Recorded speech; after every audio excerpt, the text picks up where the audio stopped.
Hey guys, welcome back to the channel. This is story about what if God like Naruto is cold to everyone part 1. Before I start, please do support for more amazing content and comments for part 2. Do consider to subscribe my channel and share my video to your friends and check out the description as well. Let's start the video. Was a quiet night in the village hidden in the leaves. The citizens were going to their homes and closing up their shops. Everyone stopped when off in the distance they saw death. The Kyubi no Kitsune, nine-tailed fox, was rampaging off in the distance and headed straight for the village. Villagers started running the opposite direction in a panic as fast as they could to get away from the fox's rampage. At the same time, the Chunin, Jonin, and Anbu were rushing to the front lines to try and stop the fox's advance on their village while the Genin were evacuating the civilians. An Anbu knelt before the former Kage and current frontline commander Sandame-sama. The Kyubi has reached the walls of the village. What are your orders?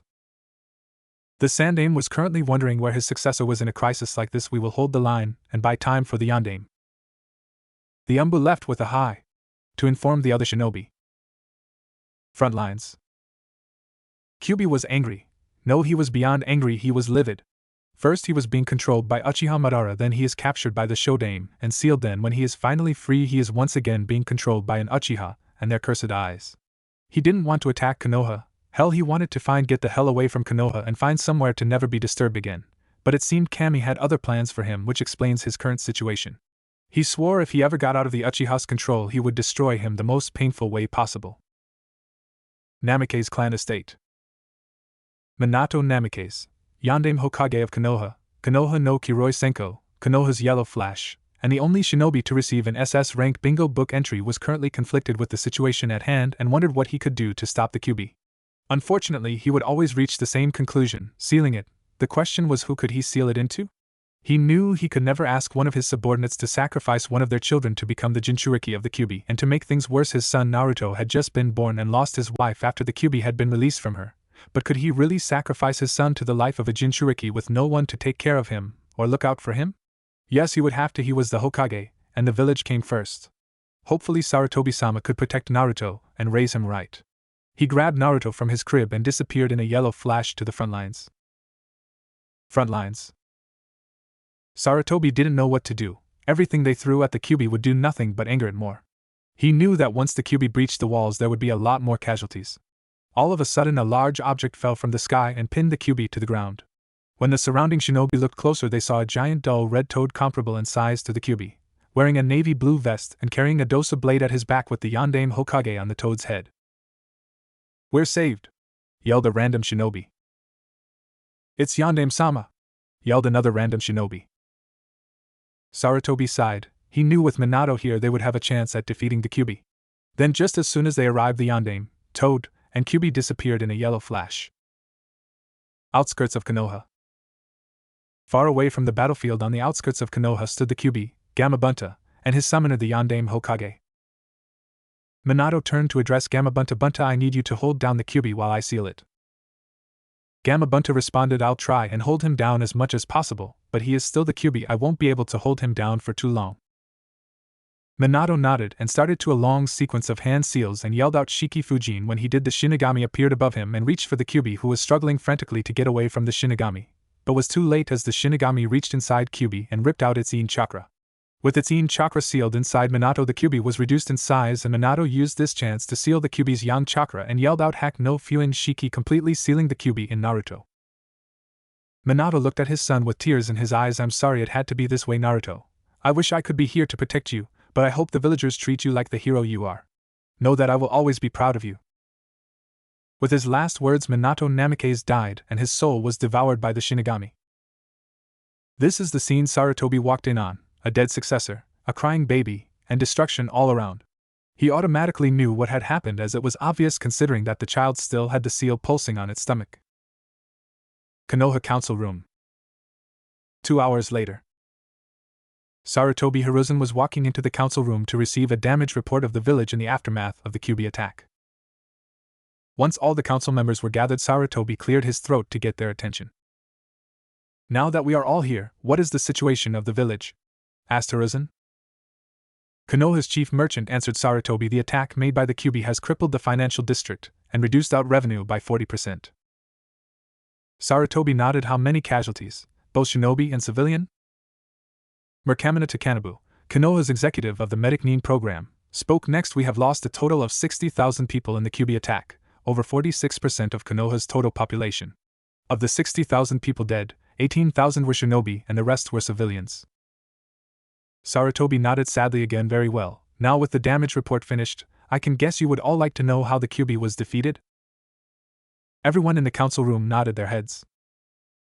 The Yondaime was not powerful enough to kill the QB. No one would be able to kill the QB because Biju are only large masses of chakra with a conscious. Knowing this, the Yondaime did the only thing he could do. He sealed it into someone with Uzumaki blood. The only Uzumaki that was known was Uzumaki Kushina.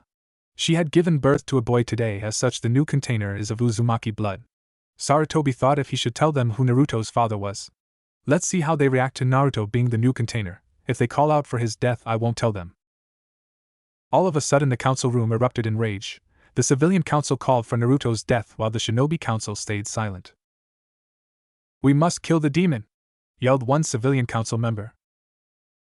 Kill the demon. It must not be allowed to exact its revenge, yelled another. The civilian side continued to call for blood for a good 5 minutes until Sarutobi released a large amount of Ki to quiet them down. Sarutobi knew this would happen. He kicked himself for letting the civilian side know about Naruto's Jinchuriki status. Nothing he could do now except hope everything works out for the best. He was especially wary of the looks the war hawk Danzo and the power-hungry Uchiha Fugaku were giving Naruto. Now that you all know of his status as a container, the next order of business is a new Hokage. Since I am the only one qualified to rebuild Konoha, I believe I will step back up to the position, said Sarutobi. I think you aren't the only one qualified to take the position of Hokage. I am another good candidate for the position of Hokage, interrupted Danzo. That may be true, Danzo, but right now the village is in a panic. If I take the chair of Hokage again, the people will calm down knowing that someone as experienced and respected as me is leading them again away from the dark times we are experiencing, countered Sarutobi. Everyone in the council room nodded in agreement. Danzo just scowled at Sarutobi. You win this round, Sarutobi, but I will make sure that I have the QB on my side, thought the Warhawk. Hokage-sama, now that we have elected a new Hokage, who will take care of the QB container? Asked Uchiha Fugaku.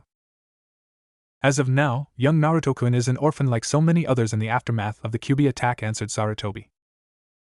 Then I petition that the boy be given to the Uchiha clan for adoption, since it is that he is an orphan, said Fugaku. I think the boy should be better trained as a weapon. He contains the most powerful of the Biju and could be a valuable asset for the village. I ask that the QB container be placed under my care so that he can be trained as a weapon for the village, said Danzo. No, Danzo, I will not give you the boy to train to be an emotionless killer at a young age, and I won't give him to you, Fugaku, since it would upset the balance of power between clans, answered Sarutobi. Danzo narrowed his eyes. Then what will you do with the boy, Hiruzen? Young Naruto-kun will be placed in the orphanage until he is old enough to be placed in an apartment, answered the Hokage. Danzo scowled but nodded nonetheless. He would have to wait until he got his hands on the QB container. Naro Shikaku asked Hokage-sama, what will we do with the civilian masses? They will undoubtedly call for the child's life. Sarutobi thought for a few seconds before he gave his answer. From this point on, young Naruto-kun's status as the QB container is an SS rank secret. Anyone that breaks it will be executed on the spot with no trial. Sarutobi dismissed the council and hoped he had done enough to help Naruto grow up as a normal boy. QB's cage during the meeting. QB watched the meeting from his cage inside the seal with interest, mostly because they would be deciding his fate. When the meeting ended, he knew that he would be safe for the time being, but he also knew that humans were very predictable, and he had no doubt that the civilian council members would most likely try to assassinate his container. He would have to prevent that, or else he would die as well, because without his Yin chakra it might not have enough strength to reform. Typical humans, always afraid of what they don't understand. Then again, this could be fun. Once this kid is old enough, I will be able to train him, and then I will show them the demon they despise so much, and what better way to show them than by having the son of their precious Yondaime Hokage destroying them. Ha ha ha. QB began contemplating the ways he would be destroying Konoha in the future. 6 years later. Naruto was sadly walking down the street. He had just been kicked out of the orphanage because that matron had said demons aren't allowed here anymore. He didn't understand why she called him a demon. He was just a kid like all the others at the orphanage. The matron never let him learn how to read or write because she would always saw demons don't deserve to learn how to read or write. She didn't even give him enough to eat, and he would sometimes go to bed hungry.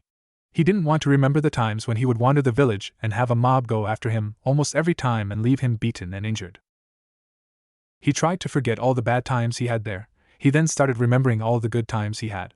He remembered the kind old man that would visit on his birthday and take him out for ramen, and the kind ramen cooks that would always serve him with a smile. He would always leave the ramen stand with a smile. While he was reminiscing, he hadn't noticed that he stepped into the slums of the village and had a couple drunks following him. He snapped out of his daydream when he felt a bottle shatter next to him. He turned to see a group of 6 drunks running and yelling at him. "It's the demon, get him!" one drunk slurred. "Don't let him get away!" yelled another. Needless to say, Naruto started running as fast as he could to get away from the drunks until he turned a corner and found himself in an alley trapped with no escape route. He was first hit by a bottle in the side of the head. He felt he was bleeding a lot and yelled in pain. Another got closer with a bat and hit him in the gut. Naruto hunched over and fell on his stomach in pain, then everything went black. Naruto's mindscape. Naruto was currently walking through a sewer where the water reached his knees. He had no idea where the hell he was and started exploring, hoping to find out. He suddenly heard a deep voice calling out to him. He followed the voice and reached a room with a large cage in front of him with the kanji 4 seal on the door. "Come closer." Naruto obeyed the voice and soon saw 2 red slit eyes looking at him. Kyuubi then asked him, "Do you know who I am?" Naruto looked at the creature more closely and saw aside from his eyes he also had the body of a fox and 9 swishing tails behind him. He started thinking and remembered a creature matching this description in a book he has read before the matron had taken it away. Naruto knew what this creature was and what it did, so he answered with as much courage as he could muster, "You're the Kyuubi no Kitsune." Kyuubi just looked at him and grinned before talking, "I'm glad you know who I am. It will make what I am about to tell you easier. You are going to die." Naruto just looked at him in shock. "What do you mean I'm going to die, and where am I?" Kyuubi started explaining, "We are in your mindscape. You came here after you blacked when those humans attacked you."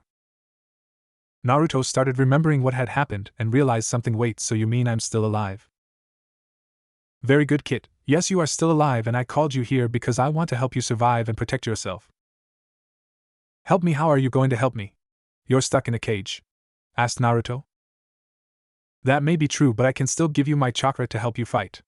All you need to do is rip off a little part of the seal. Aside from being able to use my chakra, you will also gain my heightened sense of smell and hearing, and we will also be able to communicate through the seal.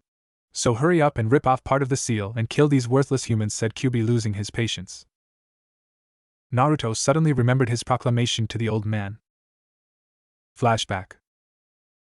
Naruto was currently inhaling his ramen with the Hokage sitting next to him. "Gigi, what's that funny hat on your head? You're always wearing it?" asked Naruto curiously. Sarutobi turned to face Naruto and said, "This hat, Naruto-kun, is the hat of the Hokage." Naruto looked at the Sandaime confused. "What's a Hokage?" "The Hokage is the strongest shinobi in the village, Naruto-kun," proclaimed Sarutobi with his chest puffed out. It deflated when Naruto responded, "But you're really old. How are you the strongest shinobi in the village?" Sarutobi just chuckled at his response. "Well, Naruto-kun, the Hokage is also the person who everyone acknowledges and protects the entire village and villagers from danger." Naruto just beamed at what Sarutobi had said. He had always wanted to be acknowledged by the villagers instead of being glared at by looks of hate. That's when Naruto made his proclamation. "Awesome, you better watch out, Gigi, because I'm the one who's going to take that hat from you and become the next Hokage. That's a promise." Sarutobi chuckled before responding, "I hope, Naruto-kun, I can see that you have the will of fire burning brightly in you." End flashback. "I don't want to kill them. I promised I would protect them and become Hokage," yelled Naruto. Kyuubi then lost his patience. "Why would you protect them? They are trying to kill you. You should be returning the favor. When are you going to realize that they will always hate you as long as I am with you? You will never be Hokage because they will always hate you. You should make them fear you, make them pay. That fool Sarutobi doesn't care about you, otherwise he would never have let these fools hurt you and despise you." Naruto just started digesting everything Kyuubi had told him and realized he was right. The villagers would always hate him and never acknowledge him because he would always be seen as the demon he imprisoned. That was when Naruto finally lost the hope and realized that only Kyuubi would be looking out for him, and no one else. It was him and Kyuubi against the world. He then approached the cage and reached for the seal and ripped off a small piece. He was suddenly overcome with a feeling of immense power and bloodlust. He then noticed he was waking up. Alley. Inside the alley, the 6 drunks were currently kicking Naruto while he was unconscious. All of a sudden there was a bright red light accompanied by an immensely evil power that threw the drunks away. In the alley stood Naruto, but there were changes to his appearance, like his longer fangs, his whisker marks darkened, his hands turned into claws, and he was surrounded by a cloak of red chakra that took the form of a fox with a single tail swishing behind him. He wasted no time feeding his bloodlust and extending his hand and sending a chakra claw to grab the closest villager. The villager screamed in pain as the chakra claw burned his body before he was crushed and thrown away like trash.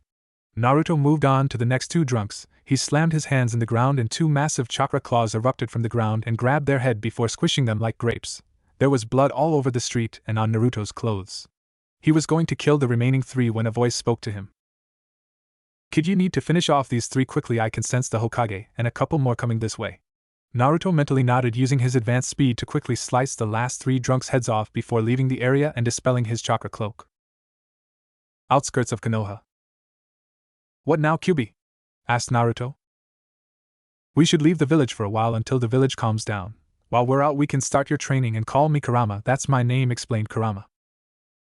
Naruto nodded while running out of an unguarded gate and making his way into the forest. Normally he would be exhausted by now, but Kurama was pumping small amounts of yuki into his body to fight the exhaustion. He was told by Kurama to lose his scent by jumping into a stream and washing the scent of blood off to throw off any pursuers that would go after him. He made it about 15 miles before collapsing into a cave exhausted and hungry. Kurama decided to use this time to make him an interesting offer. Het kid, I was wondering if you want a Kekkai Genkai. Naruto looked confused. What's a Kekkai Genkai? Kyuubi's sweat dropped. He should have known he would say that he was only a kid. He sighed and started explaining what a Kekkai Genkai was to Naruto. A Kekkai Genkai is the abilities passed down genetically within specific clans. Kekkai Genkai abilities that work using a person's eye are called dojutsu. Other Kekkai Genkai include mixing one type of elemental chakra with another, creating a new one unique to the users, which is usually impossible for normal ninja, or other bodily manipulations that are usually unachievable by normal standards. Some dojutsu are the Byakugan, Rinnegan, and the Sharingan. Some elemental Kekkai Genkai are ice release, wood release, magnetic release, storm release, lava release, dust release, and boil release. When he was finished, he could tell Naruto was amazed. How is that possible? You said that they are genetically made for specific clans? Asked Naruto. Kurama just gave him a grin before responding, well, part of me being the Kyuubi is that I am able to use my chakra and rearrange and add new genes to your DNA so I could give a new Kekkai Genkai, but I can only give you one because changing DNA is very dangerous, painful, and require a lot of chakra. When you are older I might be able to give you another one. So what do you say?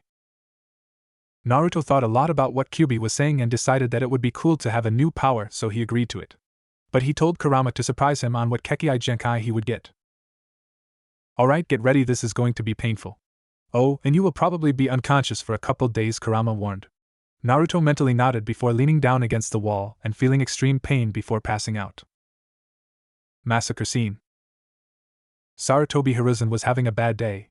First he started the day with a mountain of paperwork, then when he was leaving the office he felt the same power that he felt on one sad day 6 years ago. When he arrived at the scene accompanied by a squad of ANBU, he couldn't believe what he saw. There in the middle of the street there were the bodies of 6 people. 3 of them had their heads sliced off, 2 had their heads crushed, and the final one had had his body crushed. It looked like a bloodbath, but whoever did it was nowhere to be seen. Sarutobi turned to one of the ANBU to give him orders. Inu dog, I need you to find and bring Naruto Uzumaki to me, commanded Sarutobi. The silver-haired ANBU left with a hi and went to track down Naruto. Sarutobi knew what this meant. He would have to call a council meeting and inform them of this, and they would demand his head, which he wasn't sure if he could stop them this time. This was a tight predicament he was in, and he hoped he could get Naruto out of it because he was like a grandson to him. He left to call a council meeting so he would have the excuse that he already told them of the situation, instead of them using this to further undermine his authority. With Inu dog. In Konoha there were only a handful of people that knew Naruto's true heritage as the son of Minato Namikaze and Uzumaki Kushina, Jiraiya of the Sannin, the Sandaime Hokage, and Hatake Kakashi. Kakashi always saw Naruto as the son of his late sensei, and not a demon like the majority of Konoha. Kakashi always wanted to repay his sensei by taking care of his son, but the Sandaime stopped him from adopting Naruto because he thought Naruto being an orphan would be better for everyone. Look at the situation that brought. Naruto was isolated and abused for the first 6 years of his life, and it seems that today he finally snapped and killed his attackers, thought Kakashi. I hope I can find him soon, thought Kakashi as he continued deeper into the forest following the scent of blood. Konoha Council Room. The civilians were in an uproar. After Sarutobi had told them what happened with Naruto, they acted as expected with demands of his head and his imprisonment. The shinobi side was quiet. Danzo and Fugaku were thinking of ways to turn this in their favor, while the other clan heads were silently hoping Naruto isn't losing control. Finally, the civilians were silenced with a blast of Ki from the Sandaime. We cannot jump to conclusions as an investigation is underway, and we will find out if it was murder or self-defense on young Naruto-kun's part. The civilians didn't like his response and went into an uproar again, only to be silenced once again by the Sandaime's killing intent. The room was silent for a few moments until Danzo broke it. Hiruzen, what will you do the child should he be found guilty of murder? I request that if he is guilty, he be turned over to me to be give emotional training. Sarutobi responded with a frown. No, Danzo, if he is found guilty, which I find highly unlikely, he will be given the same punishment all civilians are given. With that said, Sarutobi dismissed the council and headed to his office. Naruto's mindscape. Naruto woke up back in front of the cage that jailed Kurama. He didn't know what happened until Kurama started explaining. Don't worry, kid, you're alright, you just fell unconscious after I started rewriting your DNA. While you're here, I want you to sign this. Kurama placed the scroll with the kanji for fox on it in front of Naruto. It's the fox summoning contract so that you can call my kin to help you in battle, explained Kurama as Naruto signed the contract. Awesome, this is going to be awesome. By the way, did you decide what bloodline you are going to give me? Asked Naruto curiously.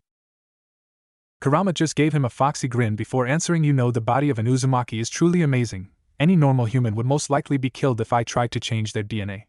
But I was able to give you 2 bloodlines before your body would start to shut down. Naruto just looked at him in disbelief. 1 bloodline would have been awesome, but 2 would just make him crazy with excitement. Stop stalling, which did you give me? Asked Naruto, barely able to keep his excitement contained. You should consider yourself lucky. Normally I would hate these 2 bloodlines I'm giving you. But I want to see the looks on the faces of those damn villagers when you reveal the 2 bloodlines of their most prestigious clans, grinned Kurama. You mean? Naruto was interrupted by Kurama, who finally told him. That's right, I gave you the Mokuton bloodline of the Shodaime Hokage and a fully matured Sharingan, answered Kurama with a little venom in his voice when he mentioned the Uchiha clan's bloodline. Naruto was just speechless. The 2 strongest bloodlines in the world, Mokuton and the Sharingan, and he was able to use them both at the same time. He couldn't wait to wake up and start training. So how long have I been unconscious? Asked Naruto. Around 2 days, don't worry, you should be waking up any second now, said Kurama. With that, Kurama went back to sleep and Naruto waited to wake up and train with his new powers. With Inu dog. Kakashi had been tailing Naruto and the scent ended when they reached a river. He continued searching for 2 days only to find nothing and start heading back to Konoha to report to the Hokage. He couldn't believe how he failed. He felt he failed his sensei by not protecting his legacy. As he made his ways back to Konoha, he could only hope that Naruto would return to the village. With Naruto. Naruto had just woken up and he was feeling amazing. Not only did he have 2 new bloodlines, he was going to start training today. Kurama told him how he had a large amount of chakra and already had low Jonin reserves at the age of 6 due to him being sealed inside him. Currently, Naruto was practicing the Kage Bunshin no Jutsu, shadow clone technique. Kurama said if he could master this jutsu, it would make training 10 times easier. Kurama-sensei, when do you think I can start training with my bloodlines? Asked Naruto. Soon. First, we will need to break into the Uchiha and Senju compounds and look for information on how to properly use them. After a few hours of training, Naruto finally mastered the Kage Bunshin no Jutsu and collapsed in exhaustion. Kid, tomorrow we should go back to the village, so we can continue our training. Alright, we'll leave tomorrow morning, responded Naruto before falling onto the sweet bliss of sleep. Next day, Hokage Tower. The next afternoon, the Sandaime Hokage was sitting at his desk reading a small orange book with a perverted smile and a small nosebleed. He was so into the book, he never noticed the figure in front of his desk. I never knew you were a pervert, GG, smirked Naruto. Sarutobi paled when he looked over his book and saw a smirking Naruto with his hand crossed over his chest. The Sandaime quickly composed himself and tried to save what little dignity he had by hiding the book and looking as if nothing happened. Naruto's sweat dropped when Sarutobi put the book away and whistled as if nothing happened. Naruto decided to move on and began talking. I guess you want to know what happened, right? The old Hokage looked at him and nodded his head. Well, let's start at the beginning. When I was kicked out of the orphanage, I was wandering the streets, and 6 drunks came out of nowhere and started chasing me. I tried to get away, but I was forced into an alley and got knocked out. Then I woke up somewhere far away in the forest. Naruto hoped the old Hokage would buy his story. This morning he had been told by Kurama to no mention his involvement or their conversation. The old Hokage was listening intently to every word Naruto said, and when Naruto finished, he took a large drag from his pipe. The Sandaime decided to believe Naruto and put his faith in him. Very well, Naruto-kun, I'm sorry that you got kicked out. I have already made arrangements for you in a new apartment, said the Sandaime, relieved that Naruto hadn't killed those men on purpose and handing him the keys and address to the apartment. Gigi, I have a request, asked Naruto. The Sandaime's ears perked up. What kind of request, Naruto-kun? I want to enroll in the academy and learn how to be a ninja, lied Naruto. He didn't need the academy to learn how to be a ninja, but he did need an excuse of how he was becoming more powerful. Very well, Naruto-kun, I will enroll you next semester in 4 months. Until then you will have some free time. Thank you, Gigi. Naruto bowed before he left with a smirk on his face. After Naruto left, Sarutobi had taken out his book once again and started giggling perversely with a small trickle of blood going down his nose. 4 months later. Over the past 4 months, Naruto had used the time to train with the help Kurama and Shadow clones. He had started by improving his chakra control by making dozens of clones perform the tree and water walking exercises.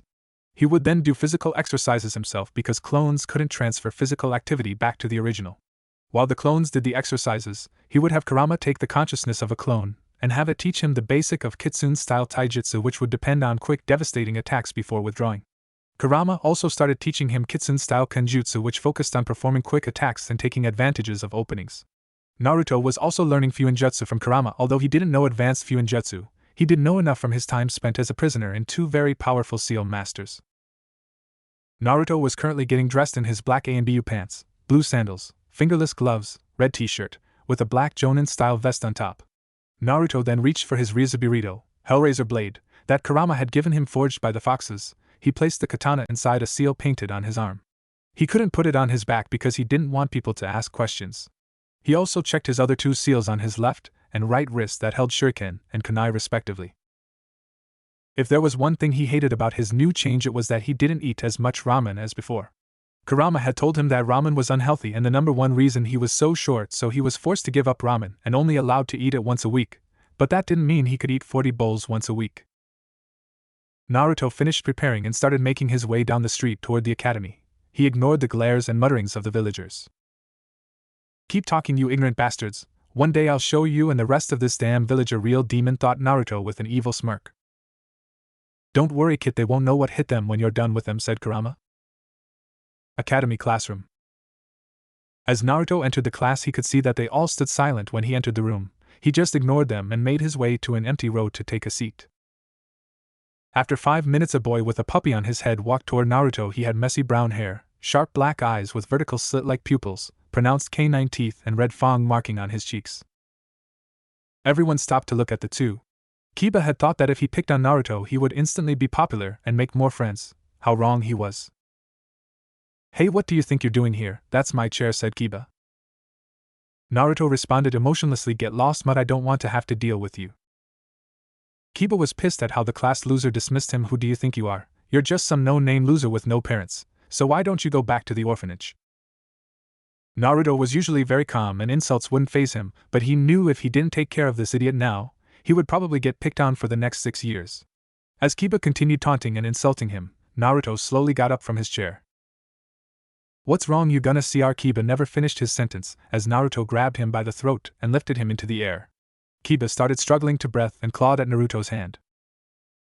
Listen to me, mutt, I'm not going to take your or anyone else's shit, so I got one thing to tell you and everyone else who thinks it's smart to mess with me. Leave me alone and I'll leave you alone. If you don't, then your parents are going to find themselves attending your funeral. You got that?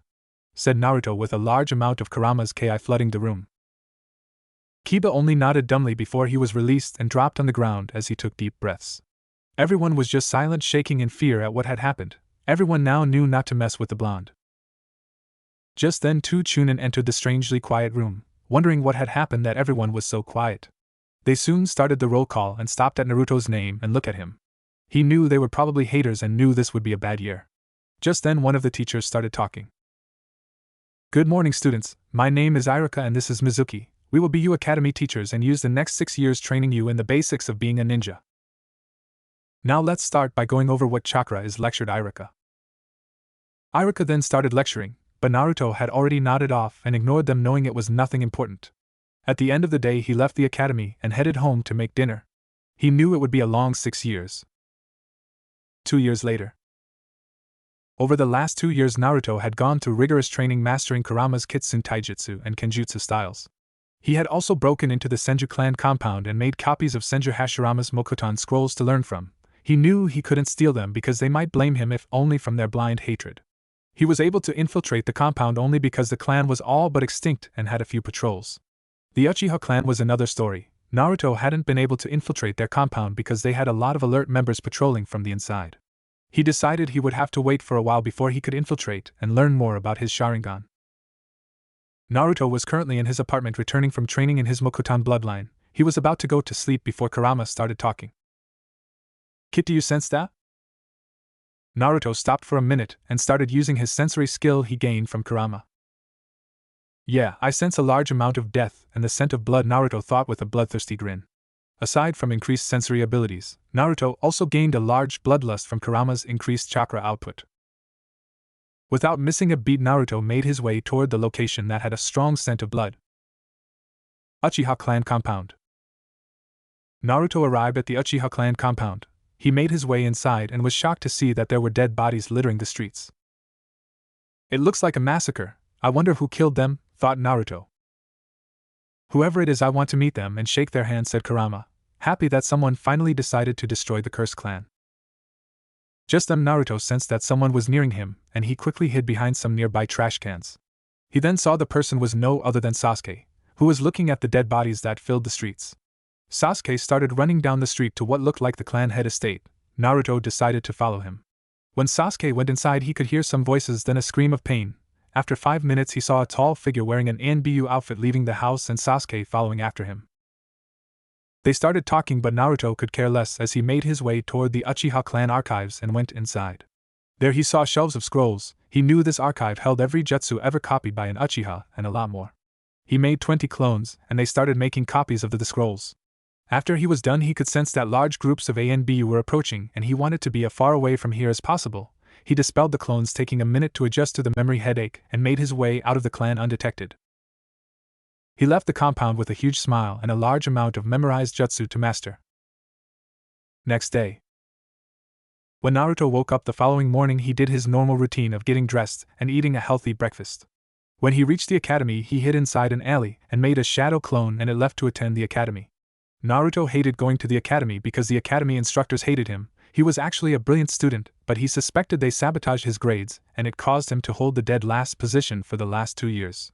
Since they decided to do that, he decided to train instead, go to the academy. He started to make his way toward training ground 44, or the Forest of Death, where he usually trained. Once there, he opened the scrolls that contained the jutsus that he stole from the Uchiha clan the previous day. The first scroll had the kanji for earth, the second had the kanji for water, and the third had the kanji for wind, and the last had the kanji for fire. The reason he had 4 affinities is because of the genetic modification Kurama had given him. He had an affinity to water and earth because of his Mokuton bloodline. He also had a fire affinity because of his Sharingan bloodline, and his wind affinity came from his original affinity had Kurama not changed his DNA.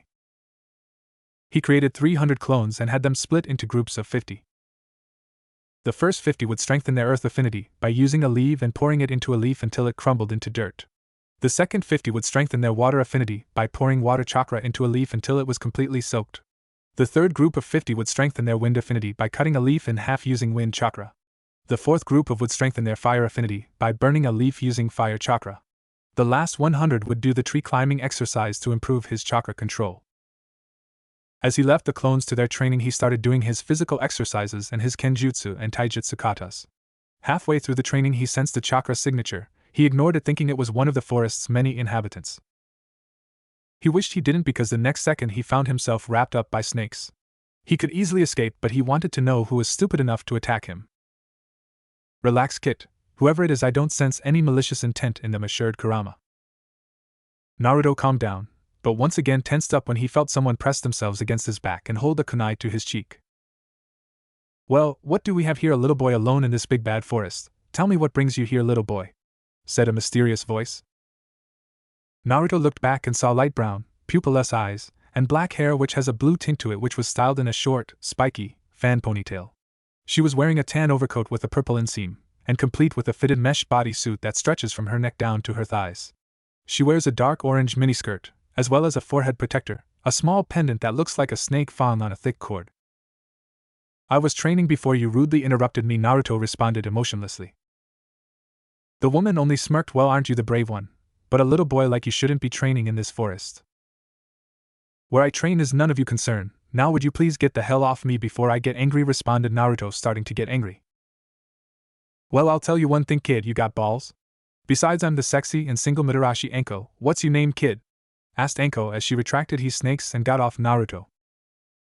My name is Uzumaki Naruto. Now if you'll excuse me, I have to get back to training, said Naruto as he left to find a new training spot. Unfortunately, Anko had other plans and started following him and watched him as he trained. After a while, Naruto was getting annoyed that he wasn't getting any privacy. He knew if he didn't lose her, he wouldn't be able to train seriously, but then he thought she might be good for something. Anko-san, would you like to have a spar? Asked Naruto. Anko looked at the kid. She really didn't know what he was thinking he could take her on, but then she accepted, thinking it would be over in 10 seconds. How wrong she was. Sure, Gaki, I'll spar with you. I'll make sure I don't hurt you too bad, Anko said with a smirk. Naruto got a tick mark on his head. He hated being called a brat and hated being underestimated. But he knew that if she underestimated him, he could beat her. Naruto got into his stance and Anko into hers. Naruto decided to start off by using his speed and send a roundhouse kick toward her head. Fast was all Anko thought as she ducked under the kick and sent an uppercut toward Naruto's head, which he dodged by leaning his head back. He then sent a flurry of punch which Anko had a hard time dodging because they were too fast. Anko jumped back to put some distance between them.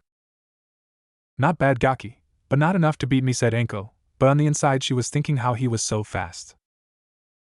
Naruto didn't say anything as he used his superior speed to once again get in front of her and punch her in the stomach. She dodged and fought back, but Naruto was able to easily dodge them using his speed.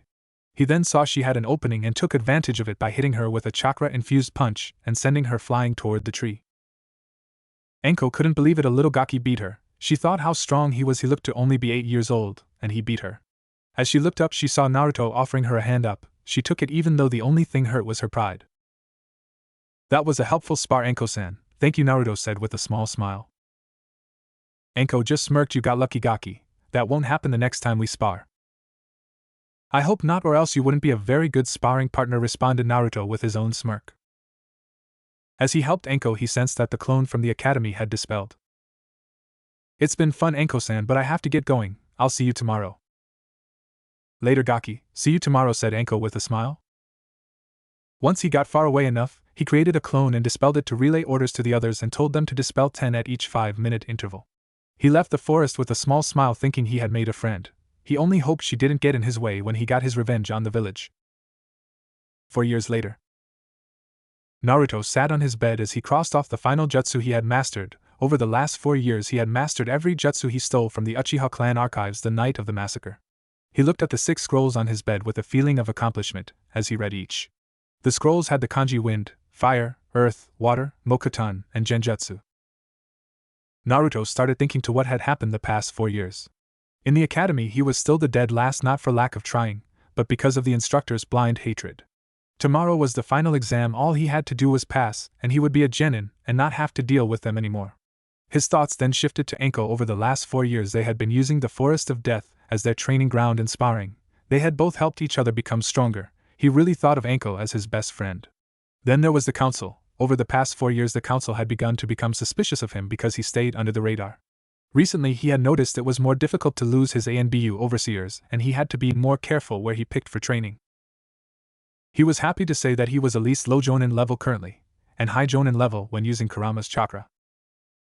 He was knocked out of his thoughts by Kurama. Kid, stop daydreaming, it's time for you to take that test, said Kurama. Naruto only nodded and put his hands in a ram seal and left in a swirl of leaves. Shunshin. He arrived in an alley near the academy and made his way inside. He entered the room and saw everyone was silent at his arrival. He had used the past 4 years to instill fear in all of them, and he was successful as no one messed with him.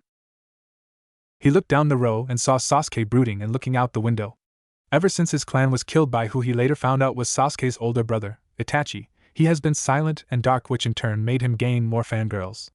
Naruto shivered at the word fangirls. He absolutely hated them. They were a disgrace in the ninja world. He had to guess that Konoha had the biggest fangirl population. Speaking of fangirls, Naruto watched as Sasuke's two biggest entered the class seemingly racing through the door.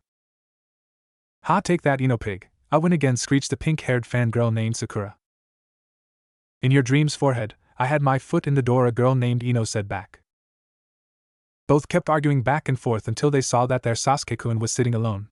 They both raced to claim the chair on the right. Unfortunately or fortunately, Kiba sat down next to Sasuke before they could reach.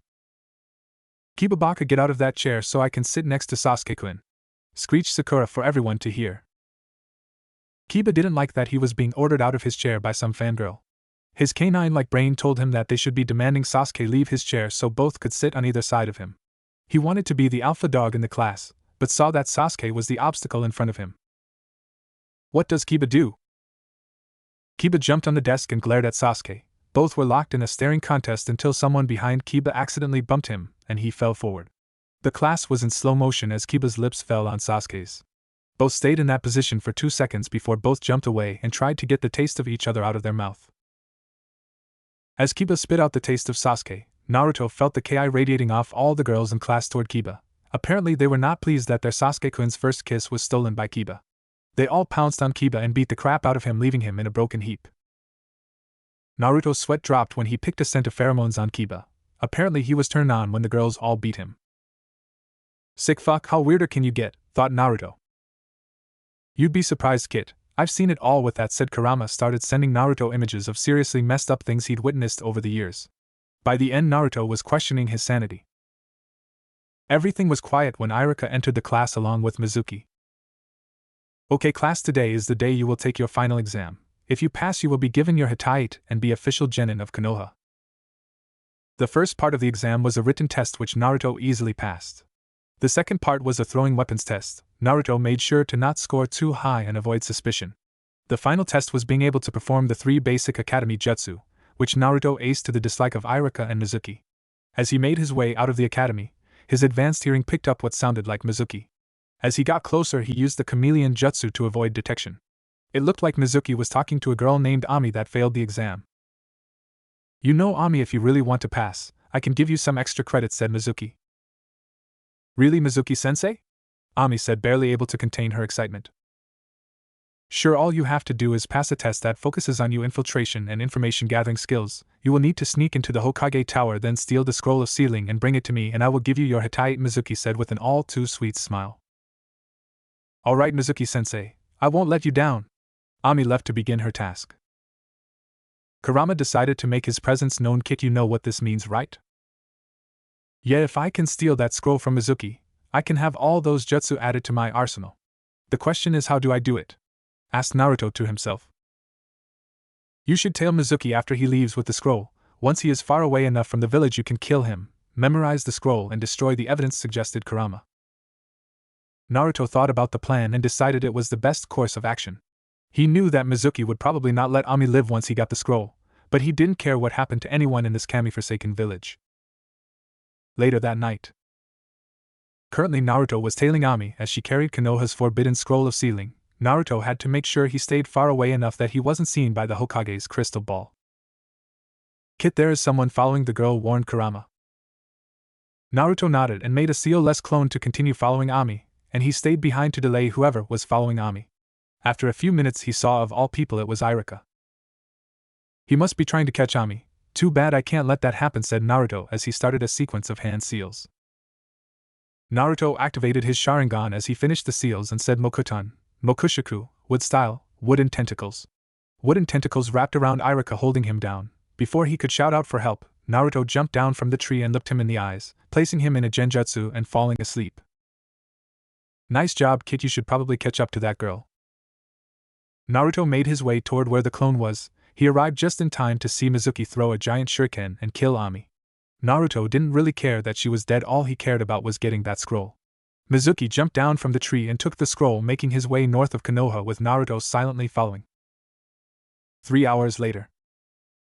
Mizuki and the tailing Naruto were currently crossing the border of Fire Country and Rice Country. As soon as Mizuki crossed the border, Naruto jumped in front of him. "Well, what do we have here? A traitor Chunin, and you have Konoha's forbidden scroll of sealing. What joy!" said Naruto with a bloodthirsty smile. Mizuki was shocked that Naruto was here. He had expected Anbu, but not Naruto. After his shock, he addressed Naruto. "What are you doing here, demon?" yelled Mizuki angrily.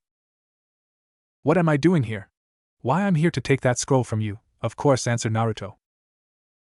Mizuki laughed. "You think you can defeat me, you just a little genin."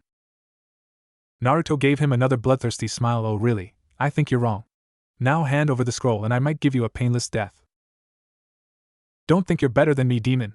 When I give this scroll to Orochimaru-sama, he will reward me with power and money. Do you want to know why the village hates you?" Mizuki said with an evil grin. Naruto looked uninterested. "No, but I'm sure you're going to tell me."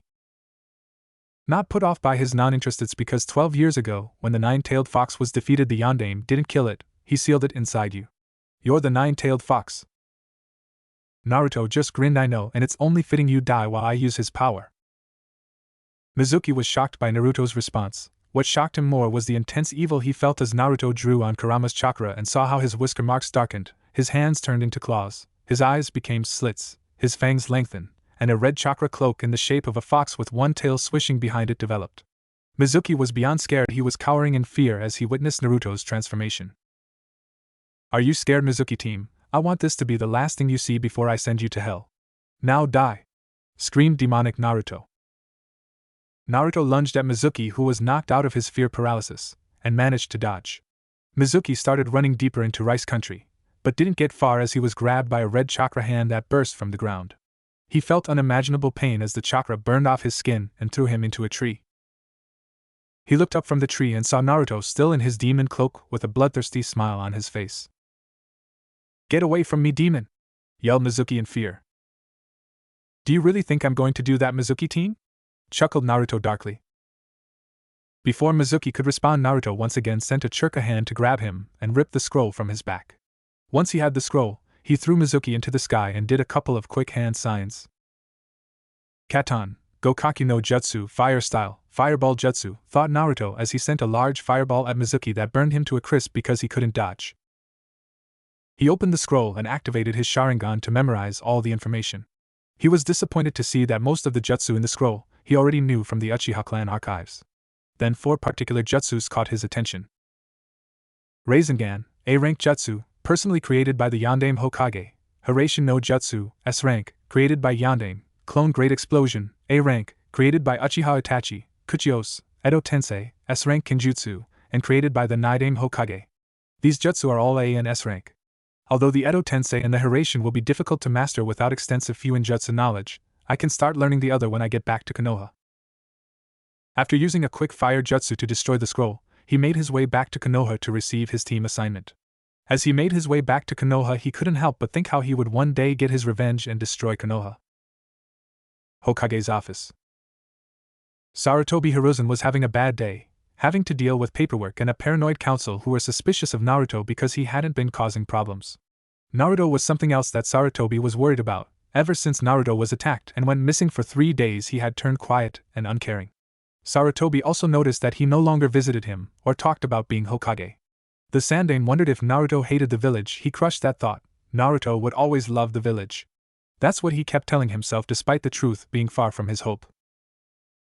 Another thing that bothered him was that Mizuki had stolen the forbidden scroll of sealing and had escaped the land of fire. He only hoped that the scroll didn't fall into the wrong hands. How wrong he was. Academy. Naruto reached the academy just in time. He was beyond tired. He had spent the entire night traveling back to the village in order to be here for team assignments. As Iruka entered the class, he could see that he was none the wiser. He made sure that when he placed Iruka under the genjutsu that he forgot everything that had happened. The only way he would be able to remember would be to have a Yamanaka unlock the memory, but he doubted Iruka would let that happen. "Alright class, I am happy to say that everyone here passed and am proud to say that we are no longer teacher and student but comrades in arms." Iruka smiled but frowned when he saw Naruto. "Comrade in arms, yeah right," Naruto scoffed. "Alright, I will now start announcing teams," announced Iruka. Team 1 will be made up of Naruto started ignoring Iruka since he didn't care. He looked around the room to see who had graduated. Nara Shikamaru, heir to the Nara clan and major slacker. Akimichi Choji, heir to the Akimichi clan and Shikamaru's best friend. Inuzuka Kiba, heir to the Inuzuka and a loud mouth. Hyuga Hinata, heiress to the Hyuga clan and a total coward. How she will be a clan head is beyond me, thought Naruto as he continued surveying the class. Yamanaka Ino, heiress to the Yamanaka clan, Sasuke's self-proclaimed love, and second in command of the Sasuke fan club. Aburame Shino, heir to the Aburame clan and a very isolated person much like himself. Haruno Sakura, a nameless civilian playing ninja, one of the most annoying person in class next to Kiba, and whose mother has a position on the council. Speaking of Sakura's mother, I have to make sure I have my revenge on her before I leave this kami-forsaken village once and for all. Last but no least, the class emo and possible homosexual, Uchiha Sasuke. As much as he and Kurama hated the Uchiha, Naruto could make use of him if he could find something to use against him. He would have to sneak into the Hokage Tower and look for information. There were other students, but most were no-name orphans with any clan or power. Team 7 will be made up of Haruno Sakura, Uchiha Sasuke. Sakura jumped from her chair cheering, and Uzumaki Naruto. Your Jonin-sensei will be Hatake Kakashi. Sakura sat down in disappointment. Naruto was slightly smiling. With the Uchiha on his team, he would be able to find ways to manipulate him. Team 8 will be made up of Inuzuka Kiba, Hyuga Hinata, and Aburame Shino. Your Jonin-sensei will be Yuhi Kurenai. Team 9 is still in circulation, so Team 10 will be made up of Naro Shikamaru, Yamanaka Ino, and Akimichi Choji. Your Jonin-sensei will be Saratobi Asuma. Once Iruka finished, he told them they could leave for lunch. Naruto decided to go to the Hokage Tower and look up that information since he knew security would be light due to the all-day monthly meeting. Hokage Tower. Naruto entered the archive room and created shadow clones to start searching through the filing cabinets. After a half hour of searching, he decided to search in the Hokage's office instead. He entered and started the something. After 5 minutes of searching, he found a cabinet, but it was locked with a seal on it. He channeled enough of Kurama's chakra to break the seal, but not enough to be detected by the ANBU guards. Inside, he found 2 files that made his eyes widen to the size of dinner plates. The first was in secret ANBU mission file. Inside was a mission accepted by Uchiha Itachi. The objective: exterminate the Uchiha clan for planning a coup against the Hokage. At the bottom of the page was the signature of the Sandaime Hokage and his 3 advisors, Mitokado Hamura, Udatane Koharu, and Shimura Danzo. He knew with this he could easily manipulate Sasuke to destroy Konoha. In Amigekure, Hidden Rain, a masked stranger sneezed as he thought of ways to manipulate Uchiha Sasuke to do his bidding. The second file Naruto read was the most surprising. It was a top-secret file on his heritage. Inside the file it named his mother and father. His mother was Uzumaki Kushina, heiress of the Uzumaki clan and last known Uzumaki. His father was Namikaze Minato, Yondaime Hokage and clan head of Konoha's richest clan. What shocked him more was his inheritance. The money from the Namikaze clan holdings and businesses combined with the Uzumaki clan holdings. He was funding over 50% of Konoha. Naruto was furious. No, he was beyond furious, he was livid. How dare they keep his inheritance from him and have him living in a shithole of an apartment? He then realized something. If he took his money from Konoha's banks, he would send Konoha into an economic depression. He smirked as he now had leverage to hold against the council and Konoha as a whole. He then turned to Kurama, who was quiet the entire time. Did you know about my heritage? Asked Naruto. No, I had no idea. Kurama lied through his teeth. He knew if he said yes, Naruto would turn his fury on him. You should start making your way back to the academy. It's almost been an hour, suggested Kurama. Naruto nodded and made his way out of the tower undetected and headed toward the academy. A range of emotions were going through Naruto's mind: anger, betrayal, relief, and satisfaction. Academy. As Naruto waited for his Jonin-sensei with the other students, he couldn't help but think what the next step would be. Just then Kurama made a suggestion. I have an idea, Kit. Since sooner or later you're going to leave this village and all that money could come in handy. I suggest you confront the old monkey and tell his you know about you parents and inheritance. You should demand your inheritance. He will probably call a council meeting, and when they refuse you can threaten them with going to the fire daimyo, who will probably be in your favor. Either way you get your money and Konoha gets screwed. You know, Kurama, that's a genius plan. I could kiss you, thought Naruto excitingly. Kurama's sweat dropped. I think I'll pass. As Naruto came out of his thoughts, he saw that the only ones still in the class were him and his team. He was wondering where his Jonin-sensei could be. With Kakashi. As Kakashi looked at the memorial stone, he couldn't help but feel annoyed and happy at the same time. He was happy because he would have his sensei's legacy, Naruto, on his team. He was annoyed because yesterday the council had demanded he teach the last Uchiha, their logic being he would be able to apprentice Sasuke and teach him all his techniques. Another reason he was annoyed is that the pink-haired council member Haruno Suki had additionally demanded he make sure Sakura wasn't pushed too hard. It seemed the only good thing he got out of this team was the chance to train Naruto. He looked at his watch and decided now was a good time to meet his team. He disappeared in a swirl of leaves to the academy. Academy? The classroom door opened to show a man who had silver spiky hair and had a mask covering his face. He only stuck his head in the door before telling them to meet him on the roof and disappeared in a puff of smoke. Naruto didn't bother standing as he disappeared in a swirl of leaves, stunning Sakura and Sasuke. Roof. Kakashi was leaning against the railing of the roof when Naruto appeared in a swirl of leaves and sat on the stairs. He knows the Shunshin. I wondered where he learned it. The academy profile said he was the dead last who barely passes the final exam, thought Kakashi, impressed with Naruto's ability. A few minutes later they were joined by Sakura and Sasuke, who sat on the stairs as well. Kakashi was the first to speak. Well, my first impression of you guys is I hate you, said Kakashi. Sakura and Sasuke frowned. Naruto remained emotionless. Why don't we start by saying our names, likes, dislikes, hobbies, and dreams? Why don't you start, sensei? Said Sakura. Alright, my name is Hitaki Kakashi. My like you don't need to know that. My dislikes that either. My hobbies you're too young to know about it, and my dream I don't have one. Okay, you Pinky, you're next, said Kakashi.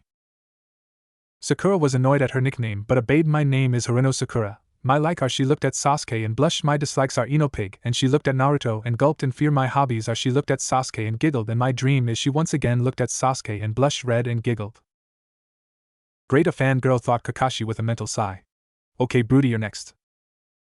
Sasuke scowled at Kakashi but nevertheless complied. My name is Uchiha Sasuke. I don't have a lot of likes, and I have a lot of dislikes. I don't have any hobbies, and I don't have a dream, more of an ambition to kill a certain man and revive my clan. Great, a broody avenger, thought Kakashi as he turned to Naruto. Your turn, Blondie. Naruto kept his emotionless mask and responded, my name is Uzumaki Naruto, and that's all you need to know. Everyone, especially Kakashi, frowned. Since when did he become so cold and distant? Okay, then know that we know absolutely nothing about one another. I should tell you to meet me at Training Ground 7 for the Genin exam, and a word of advice, don't eat breakfast, you'll just throw it up. With that said, Kakashi disappeared in a puff of smoke before they could ask any questions. They all went their separate ways. Sasuke went to go train as Sakura hounded him for a date, and Naruto left to go confront the Hokage.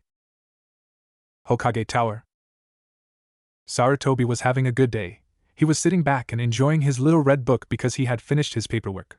He didn't know that what was approaching his office would give him a lot more paperwork. Naruto approached the Hokage's tower and entered, completely ignoring the secretary screaming for him to come back, and reached the office before the ANBU could stop him. He kicked open the door and entered the room. Sarutobi was shocked, and he quickly put the book away before anyone could see. Sarutobi also noticed the scowl on Naruto's face instead of the usual smile he used to have. Hokage-sama, I have something very important to talk to you about, said Naruto, barely hiding his anger. Just then the ANBU entered the room but were stopped by the Sandaime, who told them to leave them.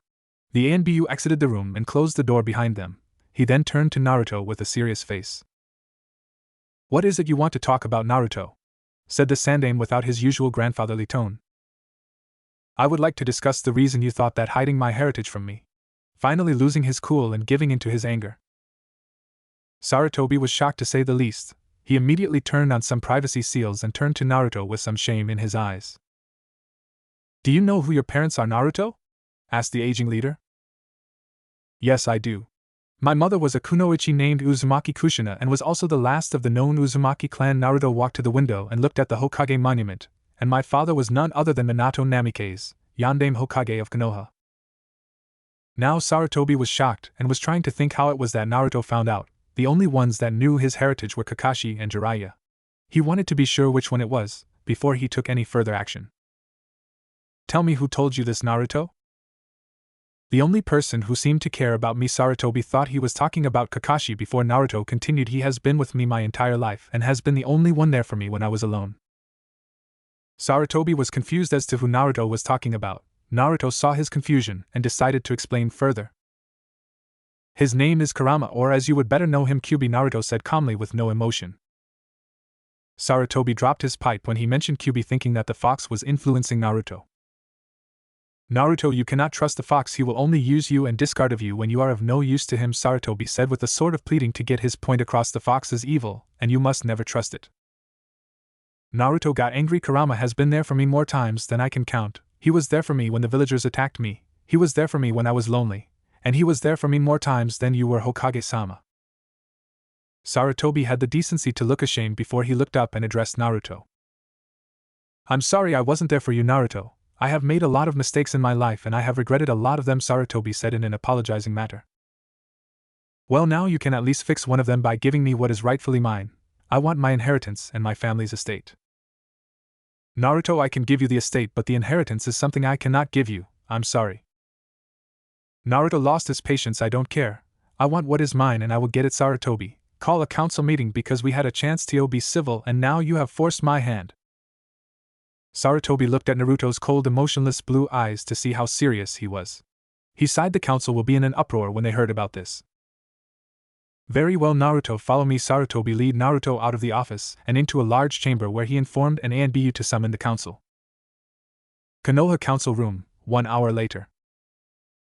As the council gathered inside the room, many wondered why they were called and the civilian side wondered why the demon was inside the room as well. Finally, one of the elders, Yudatane Koharu, decided to end the silence. Hokage-sama, why have we been called here? Sarutobi took a drag of his pipe and spoke. I'm afraid I did not call this meeting, Koharu, but young Naruto did, pointing at Naruto next to him who stood looking at the council with cold, blue eyes. One of the civilian council members decided to speak next. What could the damn boy want that it would require a council meeting?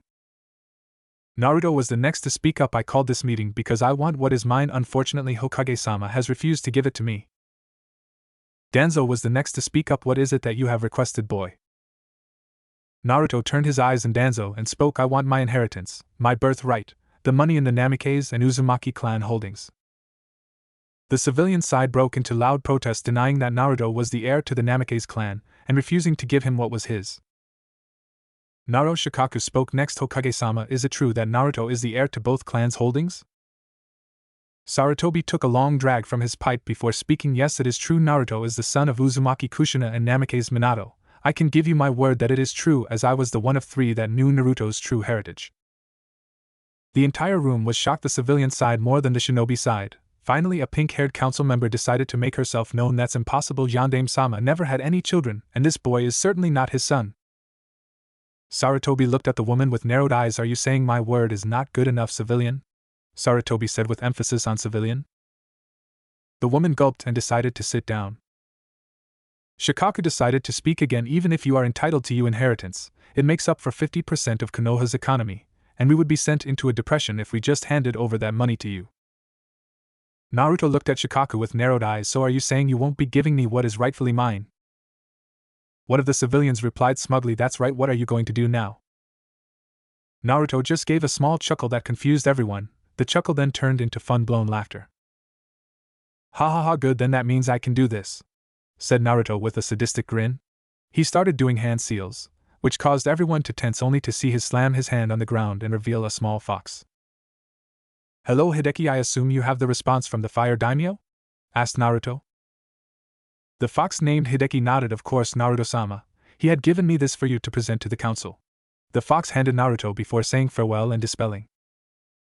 Everyone was shocked to say the least, the shinobi side because they had never seen a fox summons, and the civilian side because they heard that Naruto had received a letter from the fire daimyo. Naruto read the scroll before smiling and handing it to Sarutobi, who paled upon reading it. Finally, losing patience, a civilian merchant spoke up. What does it say, Hokage-sama? Sarutobi sighed. This document states that Uzumaki Naruto is to be given his full inheritance, and is to be paid restitutions for his past attacks. If these are not met, the daimyo will pull his funding from Konoha until they are. It even contains the official seal and signature of the fire daimyo. Everyone paled. Not only had Naruto managed to win his inheritance, he now had leverage over the village should they not pay in full. The civilian side erupted in protest, refusing to pay, while the shinobi side sighed in defeat as they couldn't deny an order from the daimyo. Sarutobi silenced the civilian side and turned to Naruto. Very well, Naruto, you win. Come to my office, and you can sign the paperwork. The civilians were about to argue, but some quick ki from Sarutobi shut them up. The Sandaime dismissed the council and led Naruto to his office. Once inside the office, Sarutobi walked up to the picture of the Yondaime and removed it, revealing a safe. Sarutobi opened it and took out 3 scrolls and a key. He handed them to Naruto before he sat down at his desk exhausted. Naruto looked at the scroll and the key, then heard Sarutobi speak. Those are the scrolls your father left you before he died. One is a letter from him, Another is his two most famous jutsu, and the last is a sum of money. The key opens the Namikaze estate. Sarutobi handed Naruto a map so he would know where it was. The amount of money that both the Uzumaki and Namikaze clan has invested in Konoha banks amounts to 700 million ryo. Konoha can pay you 500 million, while the 200 million you will receive from percentages from completed missions. Naruto only nodded as he turned to leave but stopped when Sarutobi spoke up. What happened to you, Naruto? What happened to the boy that wanted to be Hokage and be acknowledged by the villagers? Naruto just looked at his with cold eyes and spoke that Naruto died when the villagers tried to kill him, and now they will pay for their crimes. Without another word, Naruto left in a swirl of leaves. Sarutobi looked at the picture of Minato. I'm sorry, Minato, I failed you. Sarutobi put his head down in shame before starting the paperwork. With Naruto. Naruto reappeared in his apartment and started packing what little belongings he had. After packing, he made his way to his new home. As he walked through the streets, he ignored the usual glares and whispers. Naruto only smirked at them as he walked into the upper districts of Konoha. He could sense that there were people following him, but he wanted them to see how he walked into their beloved Yandame's estate. He stood in front of the Namikaze estate and noticed the blood seal on the gate. He cut his thumb and smeared blood on the seal. He waited a few seconds before the gate opened and he entered the compound. He looked at the house in admiration. It was a 2-story European-style house. It had a large front yard, and the backyard looked like a large training ground. He used the key Sarutobi had given him and opened the door. Inside the house, he couldn't help but be impressed at all the expensive appliances and furniture. He made his way to the second floor. He found 6 doors. 3 doors were master bedrooms, 2 doors was a very large bedroom, and the final room was a large library/study that contained very large amounts of scrolls and books. He took one of the books from a shelf and saw it was a book on advanced sealing techniques. With all these books, I can probably become a seal master before I leave Konoha. These books will also help me complete the Hiraishin no Jutsu and the Edo Tensei, so I can use them with no problem, thought Naruto. Before leaving the study to look at the basement, he created 30 shadow clones. Okay, here's what I want you to do. 10 will study advanced Fuinjutsu, 10 will research to complete the Hiraishin, and 10 will research to complete the Edo Tensei. With his orders given, the clones left to do their work and Naruto continued to the basement. As he reached the basement, he saw that there was a heavy metal door with a blood seal. He spread blood on the seal and watched as the seal glowed and opened, revealing a large armory. He looked at the katanas and tantos hanging on the walls. He also saw crates on the other side of the room. Kunai, shuriken, explosive tags, containers of soldier pills and blood pills, flash and smoke bombs, and Hiraishin 3-pronged kunai. This room had enough weapons to supply a civil war, but Naruto didn't look a gift horse in the mouth since these supplies will be useful for the destruction of the leaf. Well, it's getting late, and I should probably get some sleep for tomorrow's test. Naruto went upstairs and randomly chose one of the bedrooms to sleep in, at least while he was still in the village. Next day, Training Ground 7. Sakura and Sasuke waited at Training Ground 7 for their sensei and blonde teammate. Naruto showed up wearing his black ANBU pants, red t-shirt, fingerless gloves with metal plates, dark blue sandals, and his black and red camouflaged vest. He walked toward them, eating an apple, looking at them with an emotionless face. "You're late," screeched Sakura. Naruto ignored her as he sat down and took out a book on advanced sealing. Sakura saw that he was ignoring her. Her violent temper got the better of her rational fear, and she lunged at Naruto, ready to punch him. Naruto saw this and dodged the punch, unsealed his sword, and put the sword at Sakura's throat. Naruto looked at Sakura with cold eyes, ready to kill. "What do you think you were trying to do, Haruno?" Sakura only gulped in fear as the realization of what she did set in. "I'm sorry, I won't do it again," she said in fear of losing her life. Naruto didn't bother to acknowledge her apology. He resealed his sword and returned to his book. Sasuke watched the situation with interest. How could the dead last be so skilled? Sasuke had to admit that Sakura was weak, but Naruto showed skill that wouldn't belong to the dead last. 2 hours passed and there was a large puff of smoke, which revealed Kakashi holding a clock and 2 bentos. For those that don't know what a bento is, it's basically a lunchbox. "Yo!" greeted Kakashi with a nice smile. Sakura only screeched, "You're late," while Sasuke looked at him annoyed and Naruto kept reading his book. "Sorry, I got lost on the road to life," he lied. Everyone, even Naruto's sweat dropped at his horrible excuse. He went over to the 3 wooden posts and placed the bentos and a clock on them. He then turned to address the genin and took out 2 bells. "Okay, children, your objective to pass the test will be to take these bells from me," said Kakashi, holding up 2 bells. "But sensei, there are only 2 bells and there are 3 of us," asked Sakura. "Very good, Sakura, The reason for that is that whoever doesn't have a bell will be sent back to the academy. Also, if you can't get them before the timer runs out, you will be tied to a post while I eat lunch. At the mention of lunch, 2 stomachs growled. Make sure you come after me with intent to kill, or you won't get the bells. Kakashi readied the timer before yelling go. Everyone hid and began planning their next move.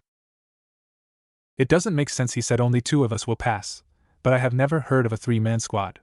Wait a minute, of course I see the game you're playing, Kakashi thought Naruto with a grin as he figured out the true meaning of the test. Naruto began preparing accordingly, and made some seal-less shadow clones to begin setting the trap. He grinned as he remembered that Kakashi said to come with the intent to kill. He would make him regret that. Training Ground 7. Naruto is up in a tree while he observed Kakashi reading an orange book. He used his senses to locate Sasuke and Sakura. He sensed that Sasuke was up a tree and Sakura was hiding in the bushes. After a clone came to him and told him the trap was ready, he continued watching Kakashi and saw that Sasuke had made his move. Sasuke ran toward Kakashi and started using taijutsu. Kakashi was impressed with his taijutsu, and even put his book away to be able to deflect his punches and kicks. Sasuke sent a roundhouse kick at Kakashi's head, which he grabbed. Sasuke then twisted his body to punch Kakashi, but failed when Kakashi caught his fist. Sasuke used this chance to grab the bells since Kakashi had his hands full. The Jonin felt Sasuke touch the bells and immediately pushed him away. Sasuke landed on his feet and started a series of hand signs. Fire style, fireball jutsu, Sasuke mentally yelled. What a genin doesn't have enough chakra to do that jutsu, thought Kakashi. When the fireball dispersed, there was only a singed crater and no Kakashi. Before Sasuke could search for Kakashi, he heard something under his feet. Earth style, double suicide decapitation technique, a hand shot from the ground and grabbed Sasuke's foot. It dragged him down into the earth until nothing was left but a head. Kakashi appeared in front of Sasuke with an eye smile. Not bad for a genin, your taijutsu could use a little work. Get me out of here, yelled Sasuke in anger. No, I don't think so, Kakashi said with an eye smile and walked away. Kakashi hid in the trees as he looked down on Sakura, not sensing someone was watching him. She seemed to be frantically looking for Sasuke. Kakashi decided to cast a genjutsu on Sakura to see how she would react. The result was pathetic. Sakura was walking through the wood as she heard a rustle in the bushes and took out a kunai. W's tea there? Sakura said in fear. Sasuke stumbled through the bushes. Sakura gave a sigh of relief until he saw the state he was in. Sasuke was covered on cuts and was bleeding profusely. Sakura, help me, Sasuke pleaded weakly. Sakura could only let out a scream before she fainted. Kakashi looked at her unconscious body with a sweat drop. This is the kunoichi of the year? The academy standards have really gone down, whispered Kakashi. Kakashi was about to move on to Naruto until he heard a voice, wind style, drilling air bullet. A bullet of air caught him off guard and pushed him into the clearing. He recovered and 10 Naruto clones surrounded him. 6 clones engaged him in taijutsu. He had a difficult time dealing with Naruto's unknown type of taijutsu, but his years of experience allowed him to stay one step ahead. After dispelling all the clones, he noticed the 4 clones were finishing up hand signs. Fire style, fire dragon jutsu, yelled all the clones simultaneously. Kakashi's eye widened when he saw 4 fire dragons coming from all sides. He quickly used a kawarimi, substitution, to replace himself with a log. Kakashi was immediately on guard, hiding in the trees. On the other side of the clearing stood a wide-eyed Sakura and a jealous Sasuke. Amazing, he used so many powerful jutsu, thought Sakura. How is the dobe so strong? I should be the one with that power. I needed to kill him, thought Sasuke angrily. I never knew Naruto was so strong. He nothing like the academy reports say, said Kakashi out loud. Thank you, sensei. Kakashi heard a voice behind him. He quickly jumped away as a katana sliced through the branch he was standing on. Kakashi saw Naruto's emotionless face as they both landed in the clearing. Kakashi took out a kunai and stood in a defensive stance, while Naruto stood in an offensive stance with his katana. Both stood in the clearing. Naruto took the first move and swung his sword at Kakashi, who dodged. Naruto twisted his body to try and behead Kakashi, who used the kunai to block. Both stood trying to overpower the other with their respective weapon. Not bad, Naruto, you're very skilled, praised Kakashi. Naruto didn't give any emotion as he responded, thank you, sensei, but I am still holding back. Naruto started channeling wind chakra through his katana to sharpen the blade. He sliced through Kakashi's kunai like a hot knife through butter. Kakashi jumped away but had gotten a shallow slice through his vest. Kakashi was impressed that Naruto put him on the defensive like this. Although he couldn't go on the offensive, Naruto was at least high Chunin level. Before Naruto could continue the Kenjutsu fight, the clock sounded indicating time was up. Alright, time's up, and you didn't get the bells, Kakashi said with an eye smile. Sasuke and Sakura came out from the bushes, both with different reactions to what they had witnessed. Sakura had a look of awe and fear, while Sasuke had a scowl on his face. Naruto kept his emotionless mask and didn't pay any attention to his teammates. Sasuke walked up to Naruto. Where did you learn that jutsu? Teach me. Naruto ignored Sasuke and decided to speak up. Actually, sensei, I think you should double-check your bells. Don't ignore me, dope! Yelled Sasuke, but noticed he was still being ignored. Sasuke, be quiet, it's Naruto's jutsu. If he doesn't want to give it to you, he doesn't have to, snapped Kakashi. Kakashi then followed Naruto's advice. He noticed that the bells were gone. He was shocked to say the least. When did he get the bells? Thought Kakashi. Naruto then held up the bells he had taken from Kakashi. Good job, Naruto, you have an extra bell. Who are you going to give it to? Naruto turned around to look at Sasuke and Sakura and remembered something Kurama had taught him. Look underneath the underneath. He threw them both bells before speaking. They can have both of them because they are my comrades, and it wouldn't be a full team without them, would it? Kakashi-sensei. Naruto lied because he had figured out the real purpose of the test, but hated the idea of working with them. You all pass, proclaimed Kakashi with an eye smile. Looks like he figured out the true meaning of the test, thought Kakashi. That's right, Naruto, the true meaning of the test was for you guys to use teamwork to get the bells from me, but because Naruto gave them to you, he showed that he was a team player. Remember, those who disobey orders are trash, but those who abandon their friends are worse than trash. Sakura only sighed in relief that she would get to stay in her Sasuke-kun's team. Sasuke was angry because he had to accept pity from the dobe. Another part of him was relieved that he was finally a genin and was one step closer to his goal. Kakashi dismissed his genin with orders to report here for their first mission, then left in a poof of smoke. Sasuke left with the intention of training, while Sakura followed him like a lost puppy asking for a date. Naruto went back to his estate in a swirl of wind. With Naruto was in his personal training ground working on completing his training and mastering the Rasengan. Normally mastering the Rasengan would take months to master, but he also had the aid of 200 shadow clones doing the same training. He estimated that he would master it by later tonight. When Naruto had gotten home, he had been given a report on the status of completing the research for the Hiraishin and the Edo Tensei. His clones estimated that the work would be finished in 5 months. So far, his clones had discovered that both jutsus were a type of summoning. The Hiraishin used the seal formula on the Hiraishin kunai as a summoning point where the user only needs to use a small amount of chakra to reverse summon themselves to the kunai. The Edo Tensei was a more complex jutsu. It summoned souls from the afterlife and placed them in a new body. The user would have to make a sacrifice, a live person, for the body to be used, a vessel for the soul. These bodies would be indestructible and regenerate themselves. The only way to stop the bodies would be by sealing them. A problem with the jutsu was the control over the soul the user would have. In order to control the soul, the user would have to be stronger than the summoned, or the soul could turn against the summoner. He didn't have to worry though. Using his DNA that contained both the Sharingan and Mokuton genes, he could easily control and summon souls. All Naruto needed now was to start grave robbing. He would have to be careful though. Either way, both jutsu once complete would be a very powerful addition to his arsenal. He left the compound to get dinner and left his clones to their assignments. He walked toward Ichiraku Ramen, ignoring the usual glares. He stepped inside the stand and couldn't help but smile. He loved coming to the small ramen stand because it was the only place he could go as a kid and not get kicked out. He hoped when he destroyed Konoha they didn't die with the rest of the damn village. Welcome to Ichiraku Ramen, can I take your order? Asked a young teen waitress named Ayam. I'll have the usual Ayam Nichin, Naruto said with a smile. Ayam realized who was over the counter when she turned around. Oh, Naruto-kun, it's good to see you. Where have you been? Naruto realized that it had been 8 months since he had been here, occupied with his training and planning his revenge. You know me, I am Nichin, training to get stronger, Naruto responded with a sincere smile. Ayam went in the back to make his ramen, and came back 5 minutes later. Naruto ate his ramen, enjoying the taste and remembering the old times he had in the little stand. After 20 bowls of ramen he paid and thanked Ayam for the dinner. When he got home he went to bed wondering what the next day would bring. 2 months later. If Naruto didn't hate Konoha before, he sure as hell hated it now. The past 2 months had been hell for Naruto and his squad. They would always do D-rank missions, and Naruto hated doing the menial tasks to improve teamwork, as Kakashi would say, except he never helped do the mission, only giggling perversely at his book. Currently they had just returned from capturing the Fire Daimyo wife's cat Tora, and it had taken all of Naruto's willpower not to destroy the cat's mind with his Sharingan. Oh, my little Tora-chan, are you alright? Mommy missed you. The fire daimyo's wife was currently crushing the cat between her cleavage. It gave Naruto a sense of pleasure watching it suffer. The Sandaime Hokage was looking through D-rank missions. Since your squad finished another D-rank, now you have choice. You can walk some dogs, babysit, or… And oh, Tora-chan, come back!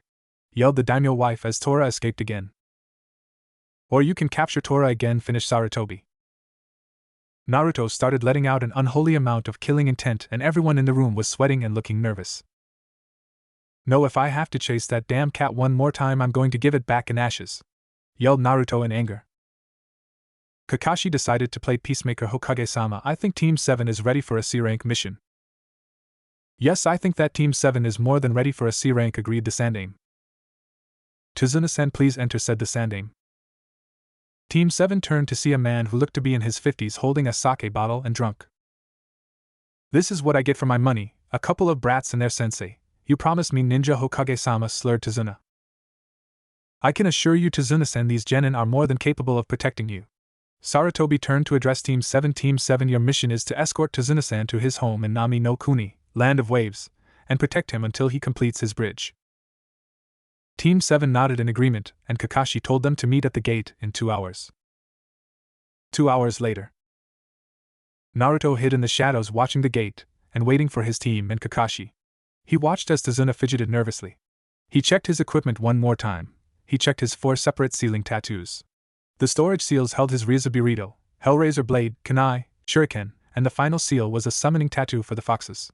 He checked his vest pockets that held his storage scrolls filled with cloths, money, and medical supplies. He looked down the street and saw Sasuke was approaching the gate with Sakura in tow. Kakashi showed up 5 minutes later. Okay, is everyone packed and ready to go? Asked Kakashi with an eye smile. He saw that Sakura and Sasuke had backpacks while Naruto wasn't wearing anything but his regular cloths. Naruto, where are your things? Asked Kakashi. Naruto looked at Kakashi with an emotionless face and pulled out 2 scrolls from his pocket and here Sensei pointing at the 2 scrolls. Kakashi only nodded his head, but Sasuke and Sakura had on faces of confusion. Naruto sighed as he saw their faces. You know, people call you the best of the academy, but you're a bunch of idiots. These are storage scrolls. They are a work of Fuinjutsu that allow me to store things inside seals, explained Naruto. Sasuke and Sakura glared at Naruto for calling them idiots, although Kakashi seemed to agree with him, knowing that the top of the academy should at least know what storage scrolls were. After the tension dropped, Kakashi led everyone through the gate, and they made their way toward Nami no Kuni. Halfway to Nami no Kuni. As Team 7 walked through the forest to Nami no Kuni, they passed a single puddle in the middle of the road. Naruto and Kakashi noticed that that wasn't a normal puddle, while everyone else was oblivious to it. As they walked past, Kakashi slowed down to the back of the group. Suddenly, 2 shinobi with water-breathing masks and a chained gauntlet emerged from the puddle and wrapped their chain around Kakashi, ripping him to pieces. 1 down, said the first shinobi. 3 to go, said the second. Kakashi-sensei! Yelled Sakura in shock, while Sasuke and Naruto sprang into action and ran toward the mysterious ninja. Naruto summoned his katana and channeled wind chakra, making the blade sharper, and sliced at the attacker's head. Unfortunately, his opponent tried to block the attack with his gauntlet, and failed to notice the wind chakra covering the blade. The blade cut through the shinobi's gauntlet, severing his hand. He screamed in pain as his hand leaked blood. Meizu! Yelled other shinobi. The shinobi now identified as Meizu continued to scream in pain before he was silenced when Naruto beheaded him with a look of glee on his face. The older brother named Goza looked in disbelief as his brother was killed in front of his eyes. He had forgotten all about Sasuke. In turn, Sasuke used his distraction and wrapped him in ninja wire to incapacitate him. Kakashi jumped down from the tree and saw a beheaded Meizu, a gleeful Naruto, a smirking Sasuke, a tied-up Gozu, and a terrified Sakura and Tazuna. Kakashi looked at his team. Good job, team. Naruto, you didn't have to kill him. Naruto lost his smile and shrugged. We're shinobi. Our job is to kill. Kakashi walked up to a crying Goza and talked in a serious voice. Why did you attack us? Goza looked up with tears of rage in his eyes. Fuck you. You bastards killed my brother. I'll never tell you anything. Sensei, I may be able to get him to talk, if I could get a few moments alone with him, suggested Naruto. Kakashi thought it was a bad idea since Naruto might kill him, but he would be a couple feet behind him in order to stop him in time. Fine, Naruto, but what are you going to do? Asked Kakashi. Naruto smirked. Don't worry, sensei, by the end he'll be singing like a canary. Naruto dragged Gozu into the bushes and activated his Mangekyo Sharingan. Naruto muttered a single word: Tsukuyomi. Tsukuyomi world. Gozu found himself in a red and black world tied to a cross. He was in so much pain, all of his body felt on fire. Naruto appeared in front of him holding his katana with a maniacal smile on his face. Welcome to my Tsukuyomi, a world where I am Kami. Here I can control space and time. We could spend weeks in here, but only seconds would pass in the real world. Now tell me, why did you attack us? Fuck you, I'm not tell you anything, yelled Gozu in anger. Naruto only smirked as he got closer and stabbed him in the heart. He thought he died only to come back again in the same situation. Now if you don't answer my question, I'll be forced to keep torturing you until you do, said Naruto. Gozu refused again, and Naruto kept torturing and killing Gozu, only for him to come back to the nightmare that was Tsukuyomi. For Gozu it seemed like hours of intense pain and death, only to be resurrected. He finally cracked and told Naruto all about his orders from Momochi Zabuza and his employer Gato, the shipping magnate and CEO of the Gato Corporation. He even informed Naruto about how Gato was squeezing the life out of Nami no Kuni and using bandits to terrorize the country. He told him how Gato hired Zabuza to kill the bridge builder so he couldn't finish the bridge. He finished by telling him that Zabuza and his apprentice Haku would probably got after them next now that he and his brother had failed. Naruto nodded and released him from the Tsukuyomi, appearing back in the forest. Real world. Team 7 and Tazuna watched as Naruto looked at Gozu in the eyes, and Gozu immediately screamed in terror and pain before falling unconscious. Naruto deactivated his Mangekyo Sharingan and rubbed his eyes as Kurama's chakra repaired the damage the Mangekyo Sharingan did to them. He couldn't believe the power of the Mangekyo Sharingan. He could still remember the day Kurama had activated it. Flashback. Naruto lay in bed as he slept off a day of training. He slept soundly before he screamed in pain as he felt his eyes were on fire. Kurama, what the hell has happened? Asked Naruto as the pain in his eyes subsided. Don't worry, kid, I was only upgrading your eyes to the next level, responded Kurama. The next level? But didn't you say the Mangekyo Sharingan would cause me to go blind the more I use it unless I have a sibling with the same power to take their eyes? Yes, I remember saying that until I realized that whatever damage the Mangekyo Sharingan does to your eyes, I can heal with my chakra, responded Kurama with self-pride. Naruto was impressed. He also had not thought Kurama could do that. He got up from bed and went to the mirror to look at his new eyes. He saw they were shaped like a combination of a 4-point shuriken and a 5-point star. He couldn't wait to start training to discover the new powers the Mangekyo Sharingan would give him. End flashback. Naruto was knocked out of his thoughts as Kakashi addresses him. Naruto, what did you do to him? Don't worry, sensei. I put him under a genjutsu and I have the information, replied Kakashi.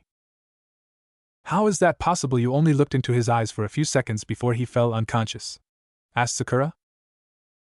Naruto looked at Sakura with an annoyed expression. I told you I used a genjutsu. Now shut up so I can relay the information.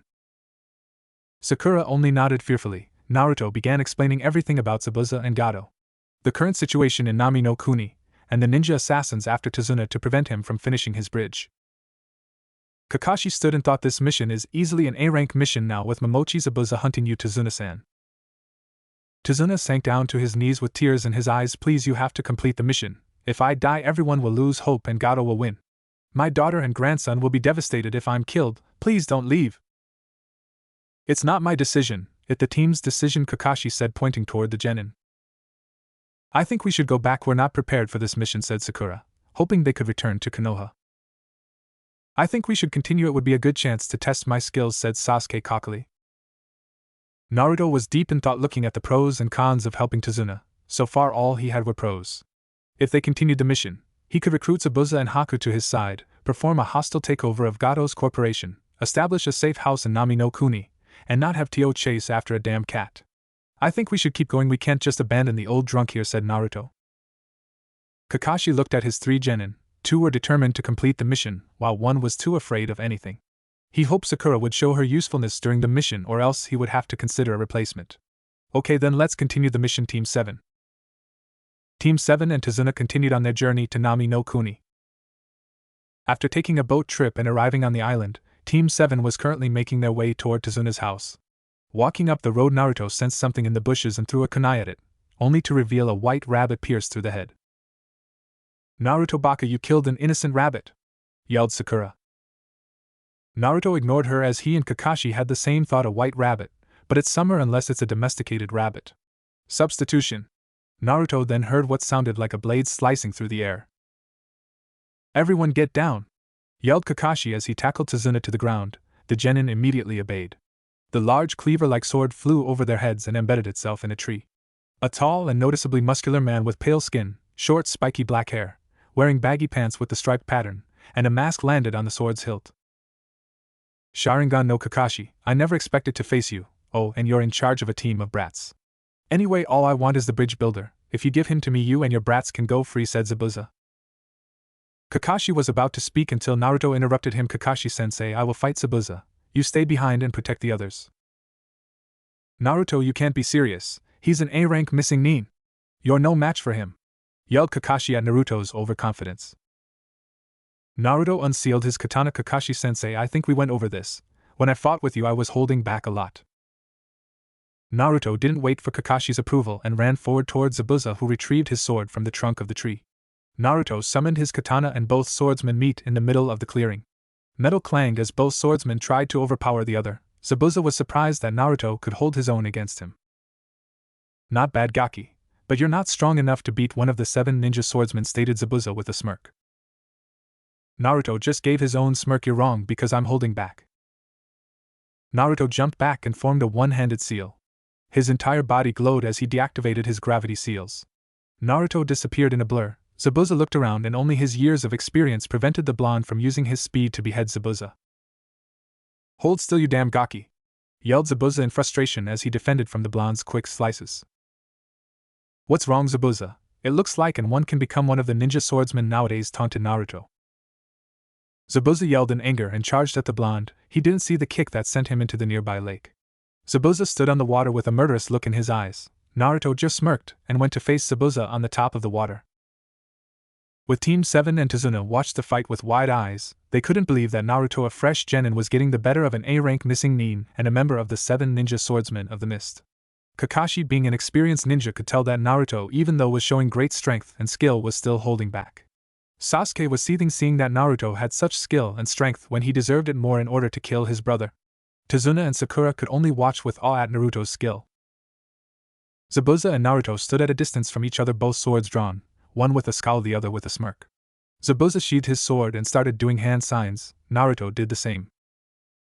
Water style, water dragon jutsu, yelled the missing nin as a dragon made of water rose from the surface of the lake and headed toward Naruto. Naruto created a seal-less shadow clone and both started performing hand signs. The blonde and his clone finished their seals before performing their respective jutsu. Fire style, fire dragon jutsu, yelled Naruto as he expelled a large dragon made of fire towards Zabuza. Wind style, great breakthrough, yelled the shadow clone and inhaled deeply before blowing out the chakra-infused wind. The wind and fire attacks both combined and formed a large white-hot fire dragon that overpowered the water dragon. The dragon made of fire continued towards Zabuza. Water style, water wall jutsu, yelled Zabuza as he spewed out a wall of water that protected him from the fire dragon. After the water dragon was stopped, Zabuza made one hand seal and a thick chakra-infused fog rolled in. Kirigakyu no jutsu, Zabuza said calmly as he disappeared into the mist. There are 8 vital spots on the body: heart, kidneys, jugular, liver, spine, lungs, and the larynx. From which one shall I choose? Taunted the former Mist Jonin. Naruto only smirked and activated his Mangekyo Sharingan. Normally the regular Sharingan wouldn't be able to see through the chakra-infused mist, but the Mangekyo Sharingan could distinguish the difference between jutsu and person. Easily locating Zabuza trying to sneak up on him, Naruto smirked as he summoned 4 shuriken, infused them with wind chakra, and threw them at Zabuza. The swordsman dodged the deadly shuriken and tried to slice at Naruto. Keyword tried, since Naruto dodged and kicked him out of the mist. The mist cleared, showing Naruto finishing hand signs. Water style, great waterfall jutsu, yelled Naruto. A vortex of water formed around him and violently shot at Zabuza, pushing him away from the lake and into a tree. Naruto appeared in front of him with a kunai in hand and his Mangekyo Sharingan still active. Zabuza looked in his eyes and couldn't help but feel scared. Who the hell are you? Your executioner, replied Naruto with an emotionless face. All of a sudden, a saban needle pierced Zabuza in the neck and his body fell into a limp form.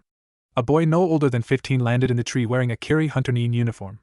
He spoke in a soft, almost feminine voice. but Naruto could tell that from his scent he was a boy. His scent also revealed that he was around Zabuza a lot. Naruto realized that this must have been Zabuza's apprentice Haku. "Thank you for defeating Zabuza. I could not have hoped to defeat him by myself," Haku said in thanks. Team 7 approached the scene with caution, while Haku appeared next to Zabuza and picked him up. "I will take his body now to dispose of it, you have my thanks." Naruto decided to keep up his charade. "No problem, I'm happy to help." Haku then left in a swirl of leaves with Zabuza on his shoulders. Kakashi and Team 7 approached Naruto. He quickly deactivated his Mangekyo Sharingan before they could notice. "Good job, Naruto. It's not every day that a genin beats an A-rank jonin," Kakashi said with a nice smile. On the inside, Kakashi wanted to interrogate the blonde to find out what else he was hiding. Sasuke only scowled at him. "How is he so strong? It should be me with that power. I need it to destroy him." Sakura only looked at his in awe and fear. "Wow, he's really strong. I don't believe that he can be this strong," and was the dope of the class. Inner Sakura could help but disagree with her master Cha. "I bet Sasuke-kun is much stronger than Naruto Baka." Tazuna looked at Naruto with newfound respect. "This kid is really strong. To think that he defeated someone who was making their sensei nervous and not break a sweat. I'm glad I went to Konoha with this mission."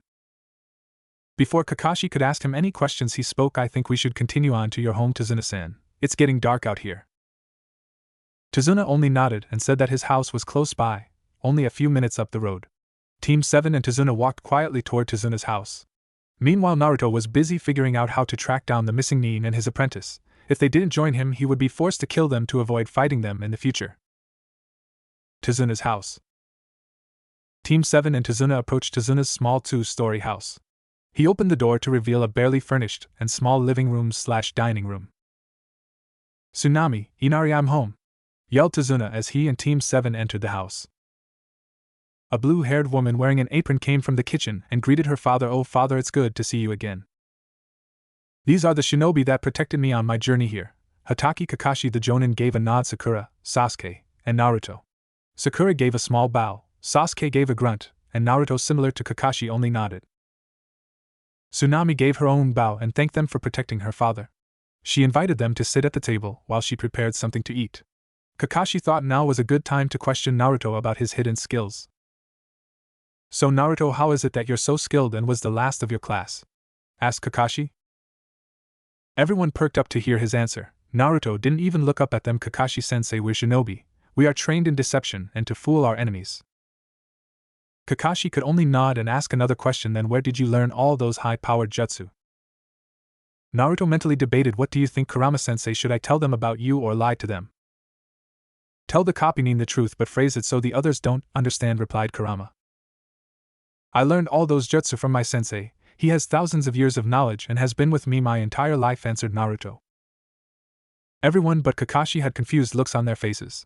Kakashi realized that Naruto was talking about Kyuubi. He really hoped that the fox wasn't influencing the boy in a bad direction. Sasuke was only frustrated and angry that Naruto only gave him vague answers to whom his sensei was. Sasuke wanted to know who was teaching Naruto so he could steal his sensei and learn from his instead, and use that power to kill his brother. "Damn it, who the hell is he, dope?" yelled Sasuke.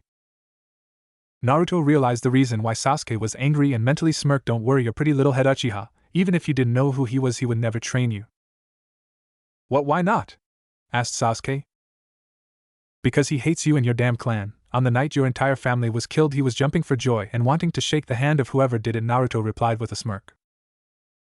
Sasuke was livid. No one talked about what happened to his clan or else it would bring his wrath. Kakashi was watching from the side and was about to jump in to stop them, but Sasuke lunged himself at Naruto across the table. "I'll kill you!" yelled Sasuke as he reached for Naruto's throat. Sasuke was too slow and Naruto unsealed his katana and put it at Sasuke's throat. Immediately Sasuke stopped to avoid his head being sliced off. TSK Uchiha, you know attacking a fellow Konohanin is punishable by death. Not that that would happen, you're too busy being the civilian council's bitch. They wouldn't like that their favorite toy would be killed. That's too bad because I would have no problem killing you. I don't care what the civilian council would do to me, so killing you wouldn't be a problem since you are weak and don't even have your precious bloodline, yet you still have your clan's arrogance that got them killed, said Naruto with an evil smile. Naruto, Sasuke, that's enough now, both of you will stop this nonsense, or else I will write a disciplinary report for both of you, threatened Kakashi as he separated them from each other. Sasuke only scowled at Naruto, then left to go to a corner to brood with Sakura following him like a little bitch. Naruto only smirked at the Uchiha as he walked to the corner of the room. Everyone else was relieved that the tension finally dropped. Only to rise again when Tsunami served them their meal. Sasuke would glare at Naruto as he ate, and Naruto would ignore him and continue eating. The tension was interrupted when the front door opened and an 8-year-old kid entered. Tazuna was the first to greet him. Inari-kun, it's good to see you again. The boy named Inari ran toward his grandfather and hugged him. Gigi, I miss you. Inari then turned his attention to the Konoha. These are shinobi from Konoha, they are here to protect me while I finish the bridge, Tazuna said with a smile.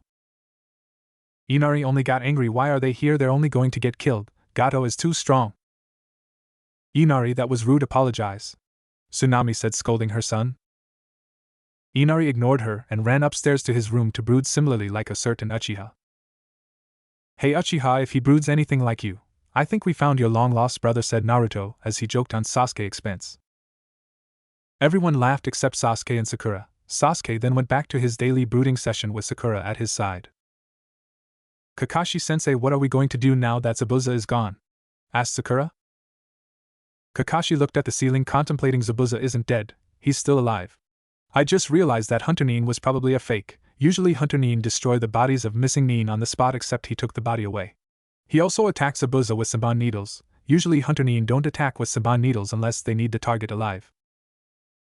So does that mean he will be back soon? Asked Naruto. No, I think he'll come back in a week.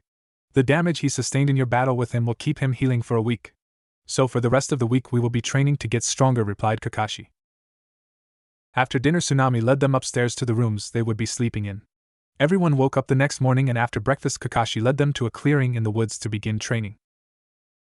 What will we be training in, Kakashi-sensei? Asked a curious Sakura. We will be learning how to climb trees without hands, Kakashi exclaimed with a nice smile. Naruto groaned and started walking away, while Sasuke and Sakura looked at their sensei in confusion. Kakashi's sweat dropped when Naruto walked away. And Naruto, where are you going? Naruto gave him an annoyed look. I've already mastered this exercise. In case you don't remember, I walked on water yesterday when fighting Zabuza. Oh yeah, I've been meaning to ask you, how did you do that? Asked Sakura. I don't feel like explaining. Listen to Kakashi, he's about to teach you the first step of the exercise. Naruto left before Sakura could annoy him anymore. Once Naruto sensed he was far away enough, he bit his thumb and smeared blood on his summoning tattoo. Kuchiyos no Jutsu said calmly, and in a puff of smoke there was a small gray fox. Good evening, Naruto-sama, how may I be of service? Asked the gray fox. I need you to track someone, Kurin, Naruto responded before taking a cloth with blood on it.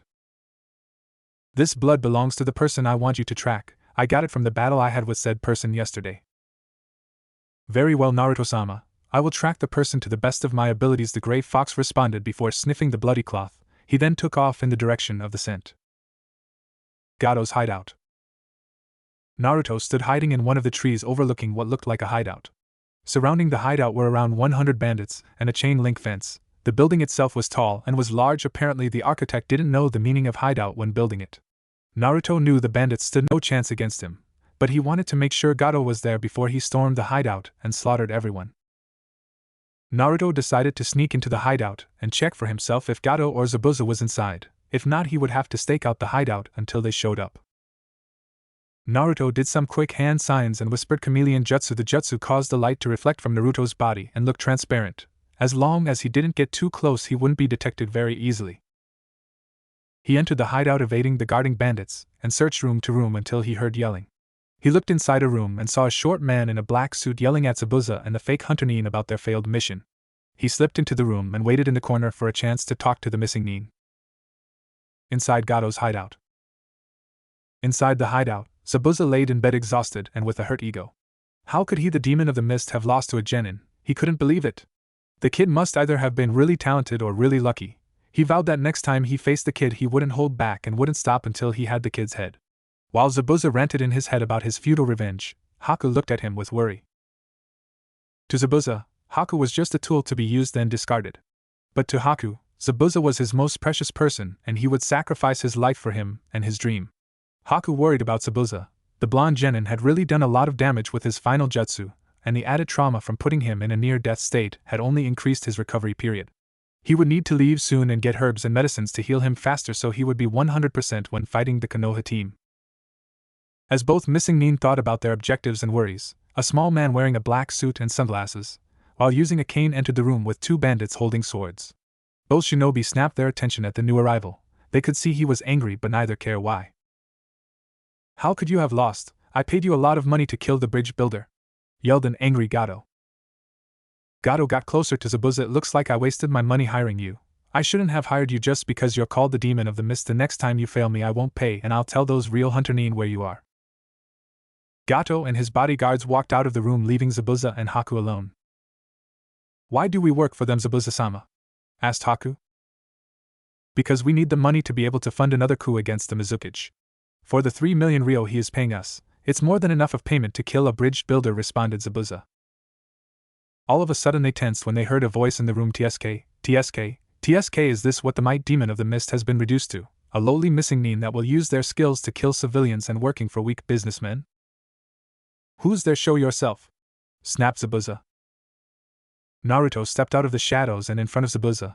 Haku was quick to put himself between the blonde and his master, pull out some bond needles, and stand in a battle-ready position. Naruto put his hands up in surrender but couldn't help but smirk at their tenseness. "Relax, I'm not here to fight, I'm here to make you an offer that could get you out of this situation." "What kind of offer?" asked Zabuza with his hand on his Kubikuri Bocho. "Why, the chance to make your dream a reality and 3x what Gato has offered you," responded Naruto with a smirk. Zabuza sat there with disbelief in his eyes. "How could you help me? Also, how could you afford to offer me 15 million ryo? Maybe I should start with my name. My name is Uzumaki Namikaze Naruto, heir to the Uzumaki and Namikaze clans in Konoha. The reason I can offer you the money is because I'm probably richer than Gato right now." Zabuza and Haku looked at Naruto with wide eyes. "How I will be able to help you with your dream is quite simple. I will be able to fight Yugura because, like him, I am also a Jinchuriki. I hold the Kyubi, the strongest of the Biju." If Zabuza and Haku hadn't been surprised, they sure as hell were now. They stood there with wide eyes and jaws on the ground. "Let's say we accept your offer, what would you have us do?" asked Zabuza. "Well, I'm gathering allies to destroy Konoha. You won't have to do anything until I gather a force large enough to destroy Konoha," responded Naruto.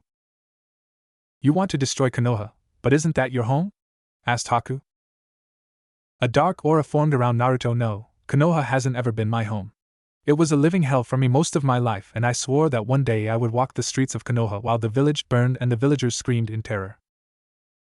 Both Zabuza and Haku shivered at the dark aura the blonde was giving off.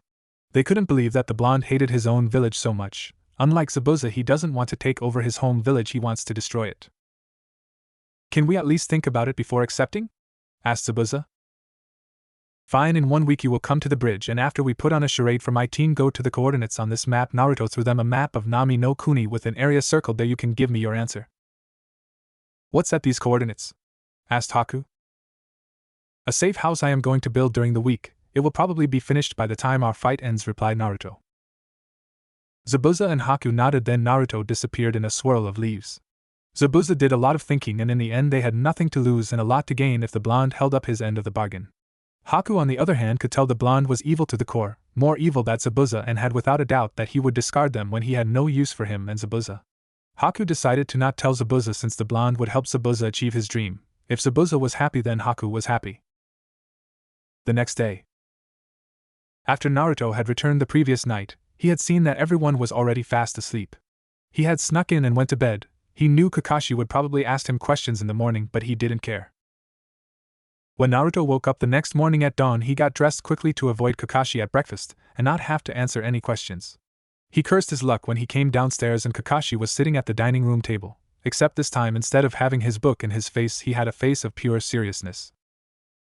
"Naruto, where were you last night?" asked Kakashi. "I was just training, Kakashi-sensei," casually responded Naruto. "If you were just training, why couldn't I find you when I went looking for you, Naruto?" asked Kakashi. Naruto got annoyed. "I training my fire jutsu, Kakashi. You couldn't find me because I was practicing hiding my presence too." "Fine, then where are you going now?" "I'm going to keep training since you obviously need to train the other two so they don't become a burden," responded Naruto as he walked out the door. "I wasn't done talking, Genin. I want you to go with Tazuna-san and protect him while he's building his bridge," stated Kakashi. Fine, I will be back in an hour to accompany Tazuna-san to the bridge. Naruto then disappeared in a swirl of leaves before Kakashi could protest. Naruto reappeared in the woods far from the house. He unsealed paper, a brush, and ink. Might as well test out my new blood clone, thought Naruto. Naruto started drawing a very complicated sealing array. When he finished, he cut his palm to draw blood and channeled a lot of chakra into his hands before slamming his hands into the paper. A bright light enveloped the area, and when the light faded, an exact clone of Naruto stood where the paper used to be. Naruto was proud of himself for thinking of such an ingenious jutsu. He thought back to all the benefits the blood clone gave that shadow clones didn't. Blood clones wouldn't dispel after one hit. Instead, they would only dispel if they were hit with killing blows. Blood clones also produced their own chakra and would regain any chakra they used. This was useful for clones that needed to stay in the field for large amounts of time. Although one disadvantage a blood clone had was that if a clone was in the field for too long and dispelled, all that information from the clone would return.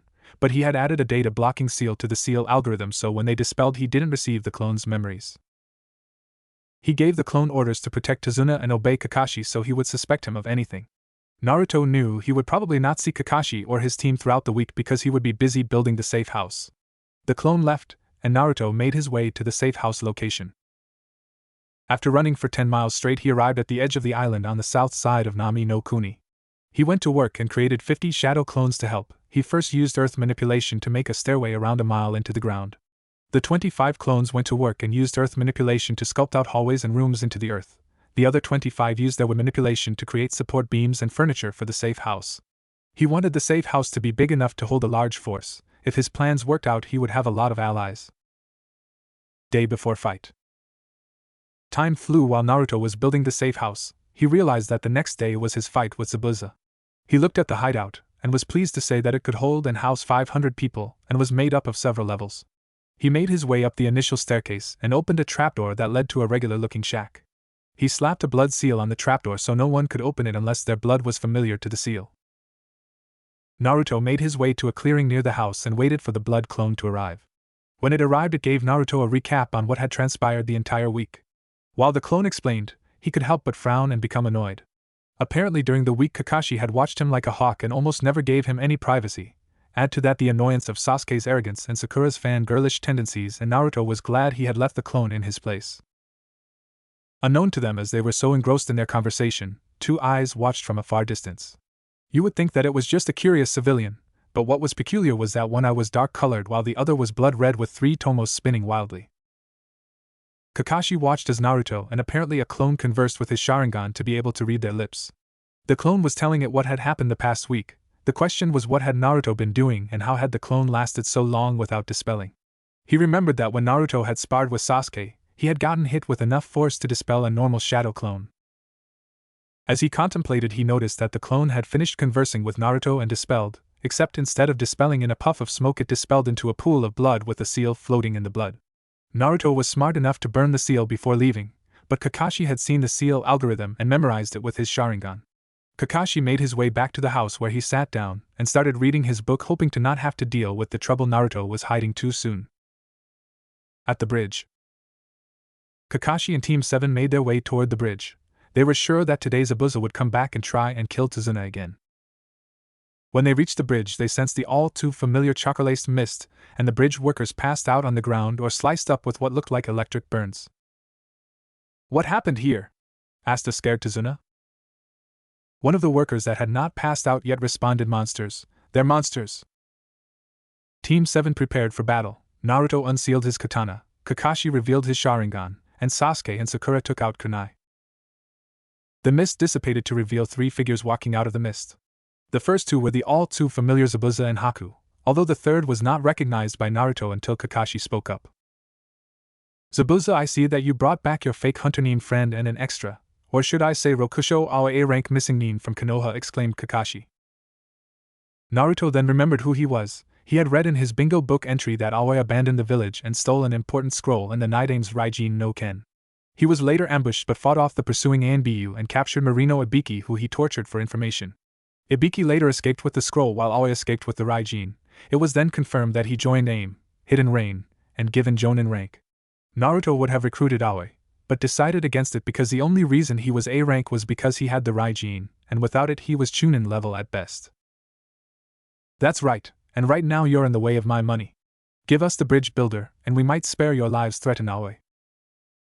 Sorry, we can't give you Tsunasan, but we will be taking your head and the Raijin back to Konoha, stated Kakashi. Naruto, you take Zabuza. I think you'll be able to defeat him. Sasuke, you take the fake Hunter Nin and I'll take Aoi. Sakura, you protect Tsunasan, ordered Kakashi. Sasuke scowled at the fact that Naruto got to face the A-rank Nin while all he got was some loser that wouldn't be able to defeat an Uchiha, but he nodded nonetheless. Naruto ran to engage Zabuza, Kakashi to Aoi, and Sasuke to Haku. Naruto vs. Zabuza. Well, Zabuza, I hope you came up with an answer yet, but let's have a friendly spar so I can see what I am paying for, Naruto said with a smirk.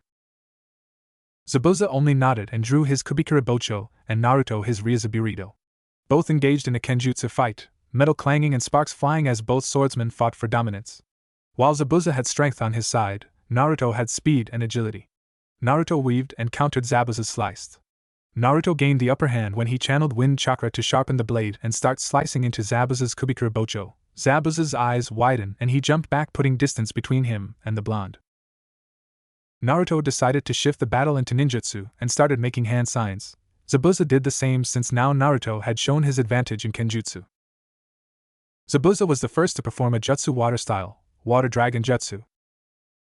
Fire style, fireball jutsu. Counter Naruto with a large fireball. Both jutsu cancelled each other out.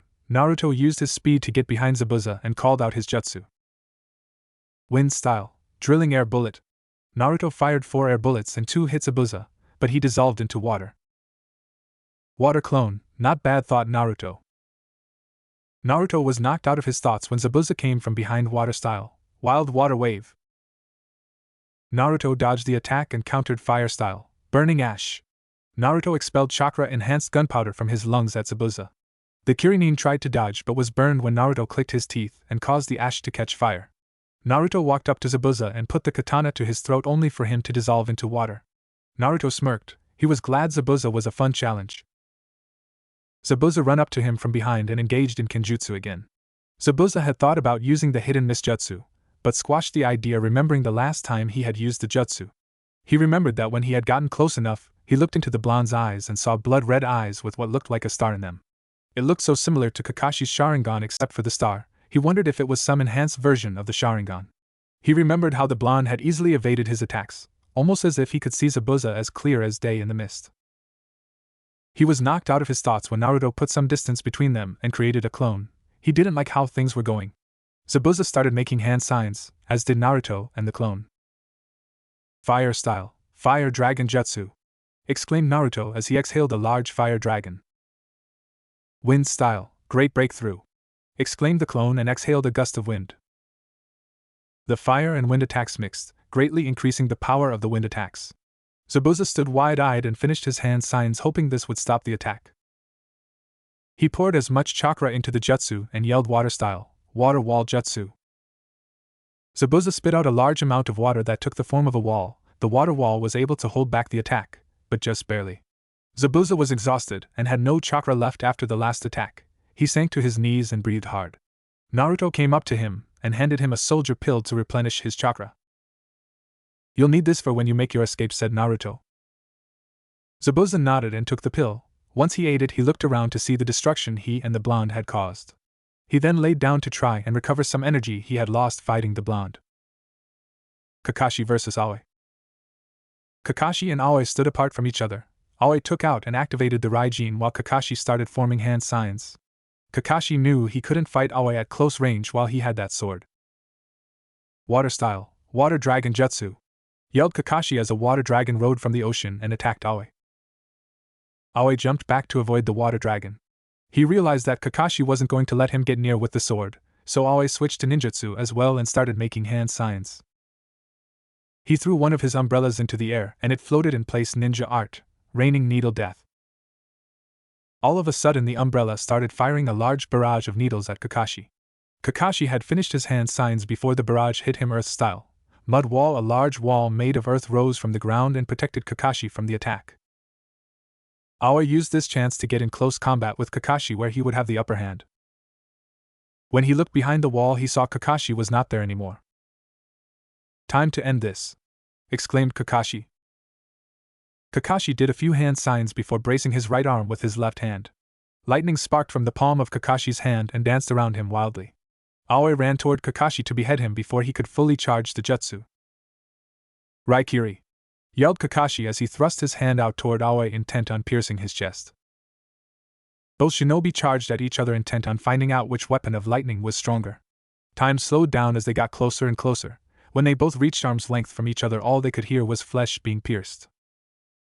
Aoi looked down to see that Kakashi's Raikiri had cut through the Raijin blade and pierced his heart. Aoi sank to his knees when Kakashi removed his hand from his chest. How? Stuttered Aoi. Kakashi looked him in the eye. My Raikiri is my most powerful jutsu. It once cut through a bolt of lightning. The Raijin blade was no match for my Raikiri. You lost, now die like the scum you are, said Kakashi. Aoi had finally died after hearing Kakashi's answer. The light in his eyes flickered before going dark forever. Kakashi pulled his hai back over his Sharingan and looked back at the other matches. He saw that Zabuza was laid on the ground with Naruto not too far away, but when he looked closer he saw that Zabuza was still breathing. He didn't think that Naruto would have let his opponent live, especially considering what he had done to the demon brothers. He then looked at Sasuke's match and watched as his student was trapped in a dome of ice and his body littered with Saban needles. He was about to go help when the dome collapsed and Sasuke was lying in a prone position on the ground. Not going to describe the battle with Sasuke and Haku, you all know how Haku kicked Sasuke's ass. All of a sudden everyone heard clapping and turned their heads toward the source. They saw Gato accompanied by at least 200 bandits. Well, it looks like you failed again, Zabuza. I knew you would lose, and you even lost to the same kid from last time. Wow, you really are weak, haha, laughed Gato. Gato, what are you doing here? Demanded an angry and standing Zabuza. Why, I'm here to make a lot of money. Paying missing Nin is always so expensive. I decided that instead of paying you, I would hire some cheap bandits to kill you after you killed the bridge builder and the other ninja. I would then collect the bounty on your head and anyone else worth something and be even richer, replied Gato. You traitor, I'll kill you, Gato!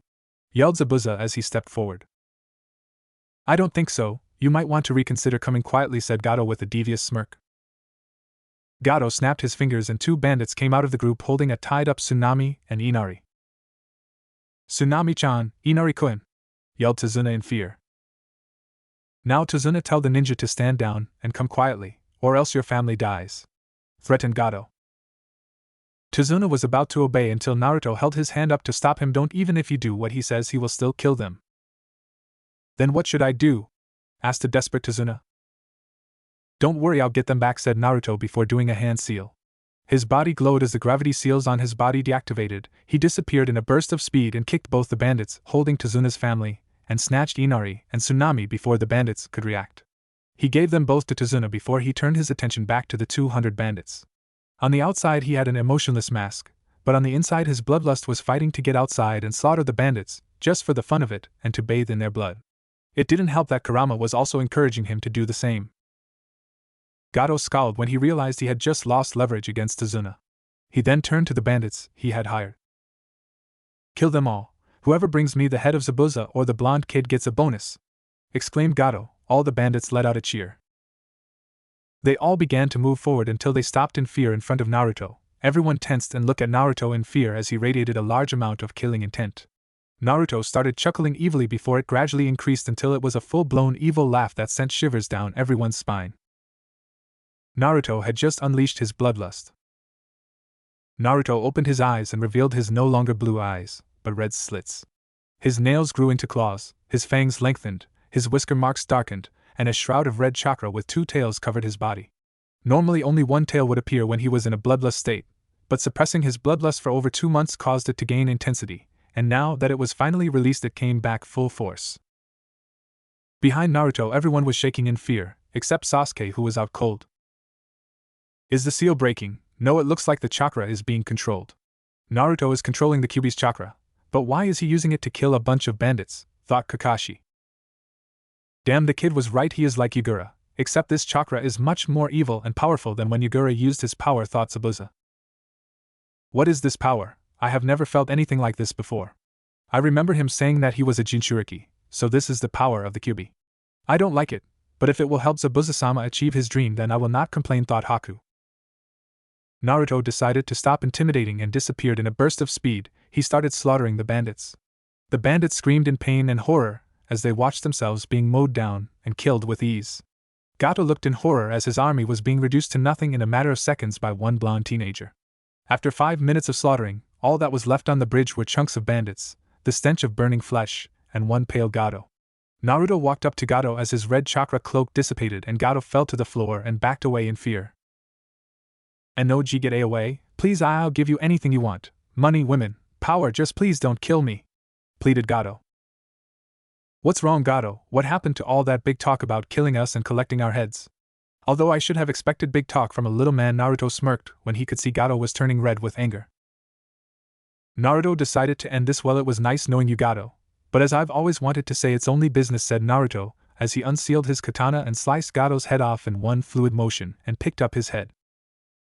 Naruto made his way back to the other, and inwardly smirked at the fear in their eyes and faces. He then walked up to Tazuna and handed him Gato's head.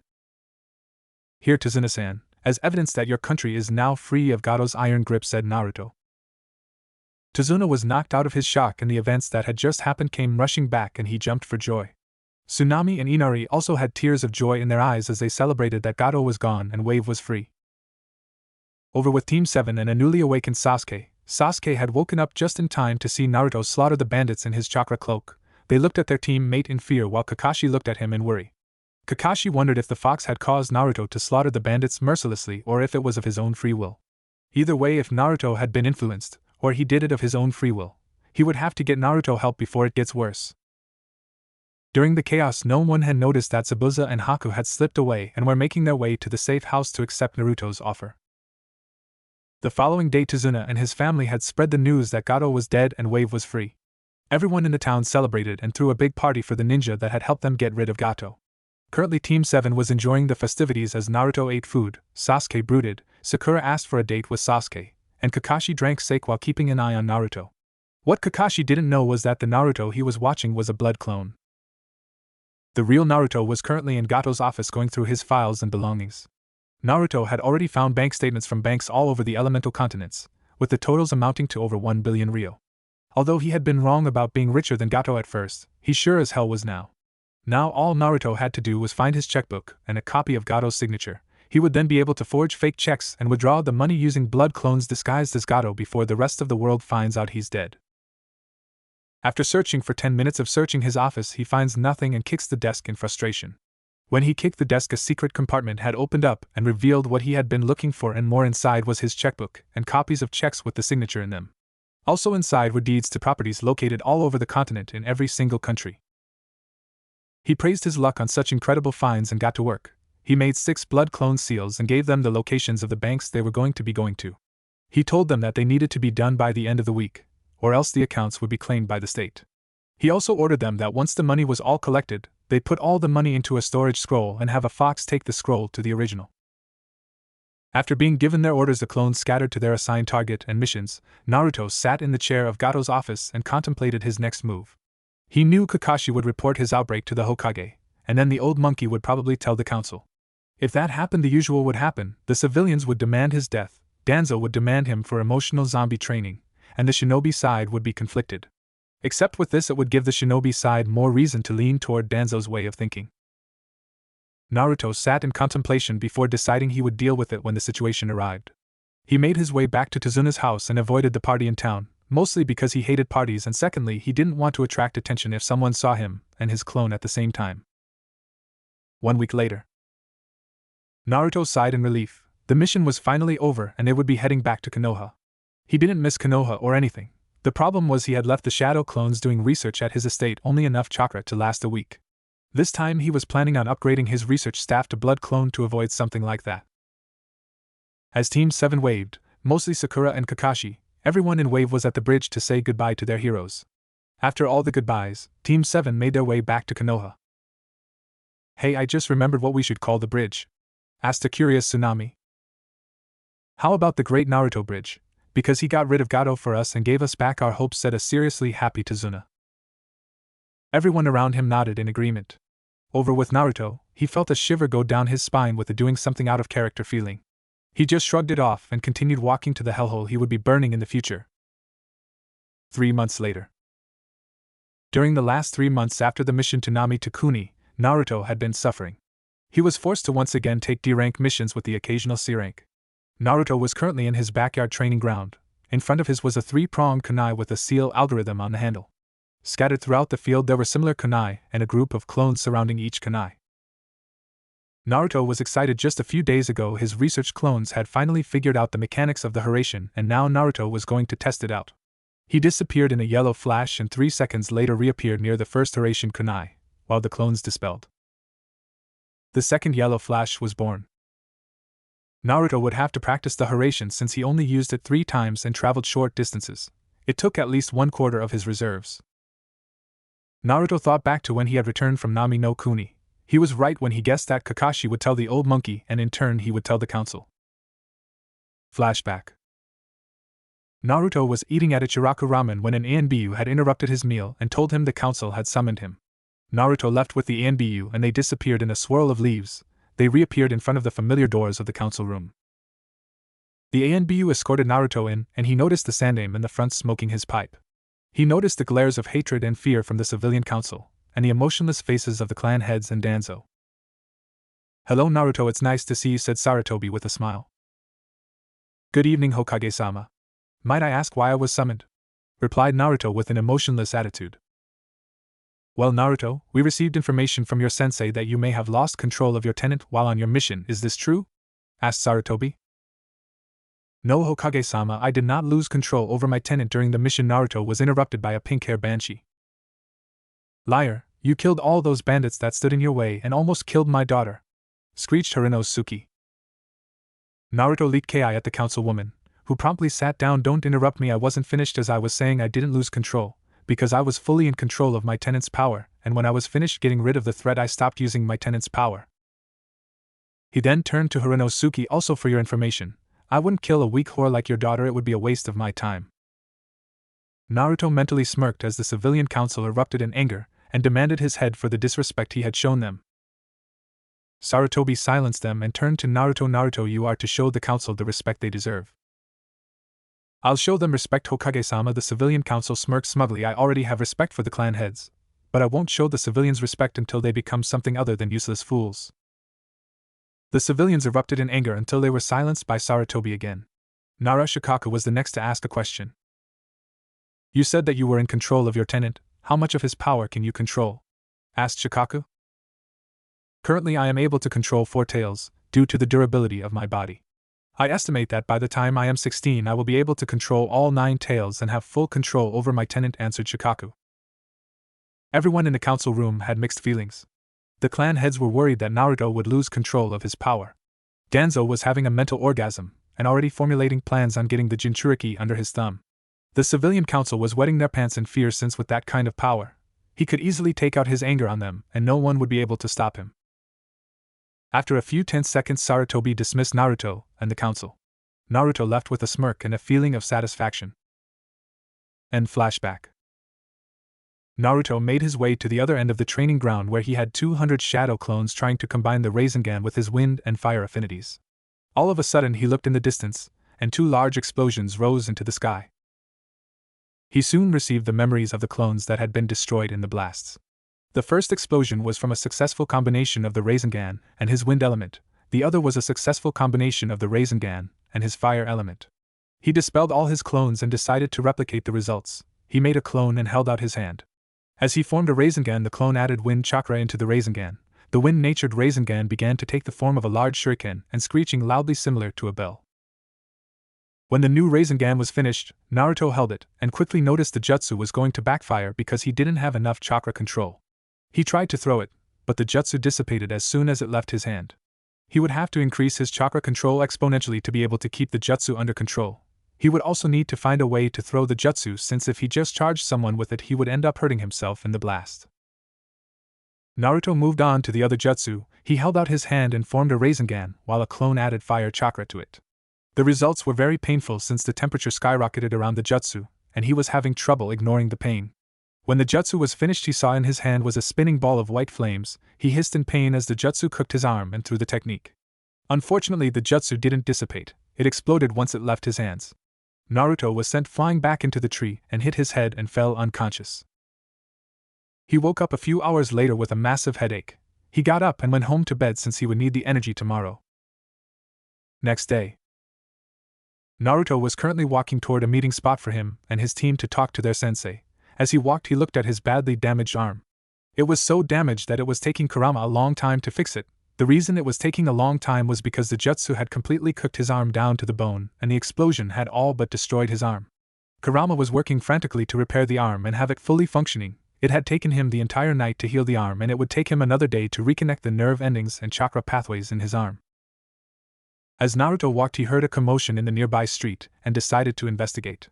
He saw that a kid a little older than him, wearing a pajama suit with cat ears and makeup, was holding up a little kid with a long scarf and spiky hair by the throat. Behind him was a blonde girl with 4 ponytails holding a giant fan. On the other side were 2 kids around the same age as the one getting beat up and everyone's favorite pink-haired whore, his teammate, Haruno Sakura. "Kankuro, stop this, you'll only get him mad," said the blonde girl.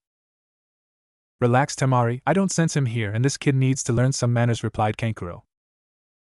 "Let me go!" exclaimed Konohamaru. "Please let Konohamaru go, he didn't mean to bump into you," begged Sakura. Naruto watched as Kankuro raised his fist to hit Konohamaru, and then all of a sudden a rock hit his hand and forced Kankuro to drop him. Naruto looked up at where the rock came from and saw none other than Konoha's number 1 amo, Uchiha Sasuke, sitting up in a tree trying to look cool. What intrigued him was a young redhead behind Sasuke that was doing a good job hiding his presence. "What do you think you're doing, brat?" yelled Kankuro as he nursed his injured hand. "Just sitting here and watching some backwater ninja beat up little kids," said Sasuke with a smirk. Naruto watched Kankuro turn red in anger and Temari blush looking at Sasuke. Naruto only raised an eyebrow at Temari's blush. "Kami, is every girl in the world attracted to emo?" thought Naruto. "I wonder what I would look like emo." "Careful what you wish for, kid," said Kurama as he sent mental images of Naruto with dark clothes and black hair sitting in a corner brooding with a horde of fangirls trying to get in his pants. Naruto shivered at the mental images and shook his head to get rid of them and turned his attention back to the confrontation. Kankuro was livid that he had been showed up by a brat, so he pulled out the bandaged object behind him. "You're going to use Crow for this?" asked Temari in surprise. Before Kankuro could answer, the redhead decided to make himself known. "Kankuro, stop it, you're a disgrace to our village," said the redhead in an emotionless voice. Everyone looked shocked at the redhead's sudden arrival. Naruto decided to get closer and activated his chameleon jutsu to stand behind Sakura. As he got closer, he noticed something was off about the redhead and his chakra. "Kid, the redhead, I can feel Shikaku inside him. He's Suna's Jinchuriki," said Kurama. "Interesting. If I can sense Shikaku, shouldn't he be able to sense you?" asked Naruto. "No, Yumokutan bloodline prevent my chakra from leaving you unless you want it to," explained Kurama. Naruto mentally nodded and continued watching the redhead with a new interest. He was pretty sure that he was mistreated in Suna, so he could use that and manipulate him to his side. "Jigara, I was just trying to teach this punk a lesson," said Kankuro with fear in his voice. "Shut up or I'll kill you," said Gaara with no emotion. Kankuro was quiet and didn't speak anymore as Gaara led them away. Sasuke jumped down from the tree and landed in front of the group. "Wait, what's your name?" Sasuke asked Gaara. "My name is Sabaku no Gaara. I am also curious as to know your name," asked Gaara. "My name is Uchiha Gaara," interrupted him, "not you, the one behind the pink-hair girl." "Impressive, usually no one can find me when I am using his jutsu," said Naruto as he deactivated his chameleon jutsu and reappeared behind Sakura, who jumped away in surprise. "My name is Uzumaki Namikaze Naruto. I assume you are here for the Chunin exams?" asked Naruto. "That's right, me and my sibling will be in the exams. Will you also be in the exams?" asked Gaara. "That's right, I will be looking forward to seeing if 1 or 9 will be victorious," replied Naruto while releasing a small amount of Kurama's chakra. Gaara's eyes widened when he realized that Naruto was a Jinchuriki like him. Temari and Kankuro's eyes also widened, since with him here he could jeopardize the plan. "I look forward to killing you and proving my existence during the exam," said Gaara before disappearing in a swirl of sand with his siblings. Sasuke was angry. He had found someone strong that would be a challenge for him, and they are more interested in Naruto. Why would anyone be interested in fighting the Dobe? He was an Uchiha. The Sand Shinobi should have been cowering in fear at his presence, but instead he dismissed him. Sasuke's pride wouldn't take it. When he saw the red-headed Sand Shinobi, he would kill him. Sakura was quiet, not because she was scared, more like trying to solve a puzzle. Naruto had told the redhead his name was Namikaze Uzumaki Naruto. Even though Sakura was weak physically, she wasn't weak academically. She used her vast knowledge and realized Namikaze was the last name of the Yondaime Hokage, and Naruto had just called himself Namikaze. Naruto, why did you call yourself Namikaze? Asked Sakura. Well, Sakura, normally when someone is introducing himself they say their entire name, answered Naruto sarcastically. Cha, don't let him talk to you like that, kick his ass, yelled inner Sakura. Normally Sakura would obey inner Sakura, but she learned to never obey inner Sakura when it came to Naruto because Naruto would end up killing her. I mean, why you would call yourself Namikaze if the only Namikaze was the Yondaime Hokage? You know Haruno for the supposed top kunoichi, you sure are retarded. I call myself Namikaze because my father was the Yondaime Hokage, belittled Naruto. To say she was shocked would be an understatement. She couldn't believe that Naruto was the son of the Yondaime Hokage. If she looked closer she could see that he closely resembled the Yondaime. She hit herself for not realizing sooner. Sasuke on the other hand didn't really care that Naruto's father was the Yondaime. The Namikaze were nothing compared to the Uchiha. Naruto decided he was done playing 20 questions and disappeared in a swirl of leaves to the meeting place. Sasuke and Sakura made their way to the meeting place with Sasuke walking in silence and Sakura asking for a date. Meeting place. After 2 hours of waiting in a bridge, Sasuke and Sakura were bored out of their minds except Naruto, who was keeping himself busy by reading a book about advanced sealing. Kakashi showed up in a puff of smoke, with his trademark "I smile." Yo! Greeted Kakashi. You're late, yelled Sakura. Sorry, I crossed a black cat on the way here and had to go the long way around, said Kakashi while everyone's sweat dropped. Anyway, I'm here to give you these forms. They are entry forms for the Chunin exams. If you decide to enter you need to show up tomorrow at the academy in room 301, explained Kakashi. Everyone took a form and Kakashi disappeared in a puff of smoke. Sasuke gave an arrogant smirk as he looked at his form and walked home. Sakura looked worried and scared while following Sasuke. Naruto looked indignant on the outside, but internally was smirking. Next day, Naruto, Sasuke and Sakura were walking through the halls of the academy when they noticed a large group of people gathered around the door. Naruto immediately realized that there was a genjutsu over the sign to confuse contestants, and there were 2 Chunin guarding the doors hinged like genin.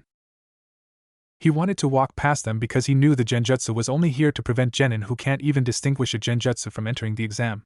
He looked over at Sasuke, who had an arrogant smirk on his face and was walking up to the crowd. Immediately Naruto grabbed Sasuke and covered his mouth before he could reveal the genjutsu. Uchiha, what the hell are you doing? Can't you see that the genjutsu is there to keep the weak teams out? Whispered Naruto. Sasuke pushed himself out of Naruto's grip. Of course I do, dope. What do you take me for, an idiot? Could have fooled me, said Naruto as he walked past the crowd and toward the stairs with a confused Sakura and a scowling Sasuke. As they walked to the right room they were stopped by a boy a year older than them wearing a green jumpsuit and orange leg warmers. Please wait, are you Uchiha Sasuke? Asked Lee. That's right, what do you want? Replied Sasuke arrogantly. I want to fight you and prove that a genius of hard work can beat a genius of talent, stated Lee enthusiastically. Fine, but you'll just lose like all the other losers in these exams, replied Sasuke smugly. Uchiha, don't underestimate this guy, said Naruto, even though he didn't care if Sasuke got hurt. Sasuke ignored Naruto and got in his Uchiha fighting style stance, while Lee got in his Goken stance. Sasuke started off and tried to do a roundhouse kick, only for it to be blocked easily. Lee then went on the offensive and started giving a barrage of punches and kicks that Sasuke couldn't block. Sasuke jumped back and activated his Sharingan to be able to track Lee's moves. So that is the fabled Sharingan? Asked Lee. That's right, with these eyes you are nothing before me and should just give up now, replied Sasuke arrogantly. No, I cannot give up, I will defeat you and prove I can be a splendid shinobi, stated Lee before disappearing in a blur. Sasuke was able to keep track of his until Lee punched him in the face. Sasuke couldn't believe it, he had been hit, and his Sharingan wasn't able to follow the attack. Lee continued barraging Sasuke with punches and kicks until he kicked Sasuke high in the air and loosened his bandages. He wrapped his bandages around Sasuke and turned upside down while falling straight to the earth, spinning at breakneck speeds. He was stopped by what looked like a pinwheel holding his loose bandages. Lee saw a turtle standing on the other side of the room. Lee immediately released Sasuke from his bandages and kneeled in front of the turtle. Lee, do you know what you have done? That move is forbidden from being used on a fellow Konoha shinobi. I hope you are ready for your punishment, stated the turtle angrily. All of a sudden an exact clone of Lee appeared on top of the turtle. The only difference was that he was taller and wearing a Jonin vest. Lee, I am very disappointed in you. You willingly disobeyed me and performed that move on a comrade of the village, scolded the older Lee clone. But Guy-sensei, I had good RA. Lee was cut off when Guy punched him and sent him flying across the room. You fool! Yelled Guy. There is never a good reason to excuse attacking a comrade. You have greatly diminished your flames of youth. Yelled Guy. Lee gasped and began crying anime tears. I am sorry, Guy-sensei. I will now train 100x harder and strengthen my flames of youth. Yelled a depressed/enthusiastic Lee. That's my student, I couldn't be prouder of you, said Guy as he gave Lee a thumbs up and smiled so brightly that his teeth shined. Lee began crying even more anime tears. Guy-sensei. Guy joined him in crying Lee. They began running toward each other. Team 7 watched in horror at what was unfolding in front of them. Guy-sensei. Lee. Gi-sensei. Lee. They met in the middle and hugged while a sunset genjutsu appeared in the background. Holy shit, what the hell is this? My eyes, they burn! Naruto mentally yelled. Naruto activated his Sharingan to dispel the genjutsu. Screw it, if the village finds out about my Sharingan. As long as I stop the genjutsu, I'll be happy. Unfortunately, the Sharingan didn't dispel the genjutsu. It only served to memorize the most horrible experience Naruto ever had. Look away, Kit, look away, yelled Kurama as he tried to dispel the genjutsu by flooding Naruto's body with his chakra, but that too failed miserably. Team 7 immediately left the two clones to their hug and agreed to never speak of the incident again. They walked upstairs to find Kakashi waiting for them at the door. Yo, you made it, and all of you are here, said Kakashi with his signature eye smile. Why would it matter that we would all be here? Asked Naruto. Because the Chunin exams are supposed to be taken as a team, and if one of you wasn't here I wouldn't let you enter, said Kakashi. Naruto and Sasuke frowned. Sakura was relieved. After one last good luck, Kakashi left in a puff of smoke. Team 7 entered the exam room and were immediately barraged by Ki by the other teams. Sakura had trouble breathing, Sasuke was breaking a sweat, and Naruto just shrugged and released his own Ki. The other teams immediately turned the other direction away from Team 7. All of a sudden Sasuke was tackled to the ground by Ino. Did you miss me, Sasuke-kun? Asked Ino while lying on top of Sasuke. Ino pig, get off Sasuke-kun, can't you see that he doesn't like you? Yelled Sakura. Go away, forehead, Sasuke-kun loves me and is probably glad he finally gets to see me, replied Ino. Ino, why do you have to be so troublesome? Shikamaru sighed as he approached with Choji, who was eating chips. Yahoo, it looks like we all made it here, exclaimed Kiba with Akamaru barking in agreement. Yes, it seems our entire graduating class is attending the Chunin exam, said Shino in his monotone voice. Hinata approached from behind her teammates, as shy as ever. Naruto thought that her Jonin sensei would have broken her out of her shy shell. Apparently, whoever her Jonin sensei was, she was just as worthless as Hinata. As Naruto's class talked, Naruto noticed they were gaining a lot of attention from the rest of the room. He also noticed a silver-haired teen with glasses was approaching their group. You guys should be quiet, you're attracting a lot of attention, said the silver-haired boy. Who are you? Asked Sakura. My name is Yakushi Kabuto, replied the teen. Have you taken the exams before? Asked Ino. Actually, I've taken them 7 times already, said Kabuto. Wow, you must suck at this, stated Kiba. Actually, since I have taken these exams for so long, I have been able to collect information about teams and contestants, said Kabuto. Do you have information on Sabaku no Gaara and Rock Lee? Asked Sasuke. Kabuto found a card that showed Gaara. He is the son of the Kazekage and is the teammate of his elder siblings Kankuro and Temari. He's completed 12 C ranks and wow, even 1 B rank. It's also said he completed all the missions without getting a scratch. The rookies were quiet when they learned of such a dangerous foe. Kabuto shuffled his cards until he found the right one. Rock Lee is a member of Team 9. His Jonin sensei is the taijutsu specialist Mato Guy, and his teammates are Hyuga Niji, the Rookie of the Year, and Tenten, the Kunoichi of the Year. He's completed 50 D ranks and 15 C ranks. He is said to be awful at ninjutsu and jinjutsu, but his taijutsu is at least high Chunin level. I should also tell you that this year Konoha had entered 57 teams, Suna 1 team, AIM 21 teams, Kusa, Hidden Grass, 17 teams, and 1 teams from Oto. Although I wouldn't worry about the Oto team, they are a new village and probably don't produce strong shinobi. Naruto snapped his attention to the sound of running coming toward Kabuto. A split second later 3 genin jumped from the crowd and attacked Kabuto. The first genin looked like a mummy, with his entire face covered in bandages and only his right eye was visible. The second genin had a cocky smirk on his face, and he wore a shirt with the kanji for death printed on it. The last genin was a girl with long black hair, obsidian eyes, and wore a sleeveless camouflage shirt and camouflage pants. The one-eyed Oto genin threw a punch at Kabuto which he easily dodged, but Naruto cringed in pain as a sound wave attacked his enhanced ears. Naruto looked up and saw that Kabuto fell to his knees and emptied his stomach. "Don't underestimate Oto, we will definitely advance the Chunin exams and bring glory to our village," said the one-eyed genin. "Yeah, you Konoha weaklings are at the top of the world anymore, now it's Oto's time to shine," stated the other male teammate smugly. Before any of the Konohanin could retort, there was a large puff of smoke in the front of the room and a tall man wearing a trench coat and a Konoha height covering his head appeared in front of the class. "Alright, sit down and shut up, we will begin the written part of the Chunin exams. You will have 1 hour to complete the 9 questions on the test. After the hour you will be given a final question. Begin." 1 hour later. "If no one else wants to leave, then I only have one more thing to say, you pass," yelled Ibiki. "What? What about the final question?" yelled Kiba. There was no final question. A Chunin must always make difficult decisions during missions with dire consequences. This was a test to see if you could handle the pressure and see it through. "It proves you are Chunin worthy," replied Ibiki. All of a sudden the window to the room was shattered and a banner appeared saying the sexy and single proctor of the second exam, Mitarashi Enko. Naruto felt a groan escaping his mouth because he knew Enko and he wasn't looking forward to the hell she would probably put him through. All the other genin just looked at Enko wide-eyed, not believing that all she was wearing was a coat to cover her modesty. Some wished a breeze would blow the trench coat away and give them a peek as to what she was hiding. Many were already having nosebleed as they fantasized about the scantily dressed Enko. The girls, on the other hand, were having separate reactions.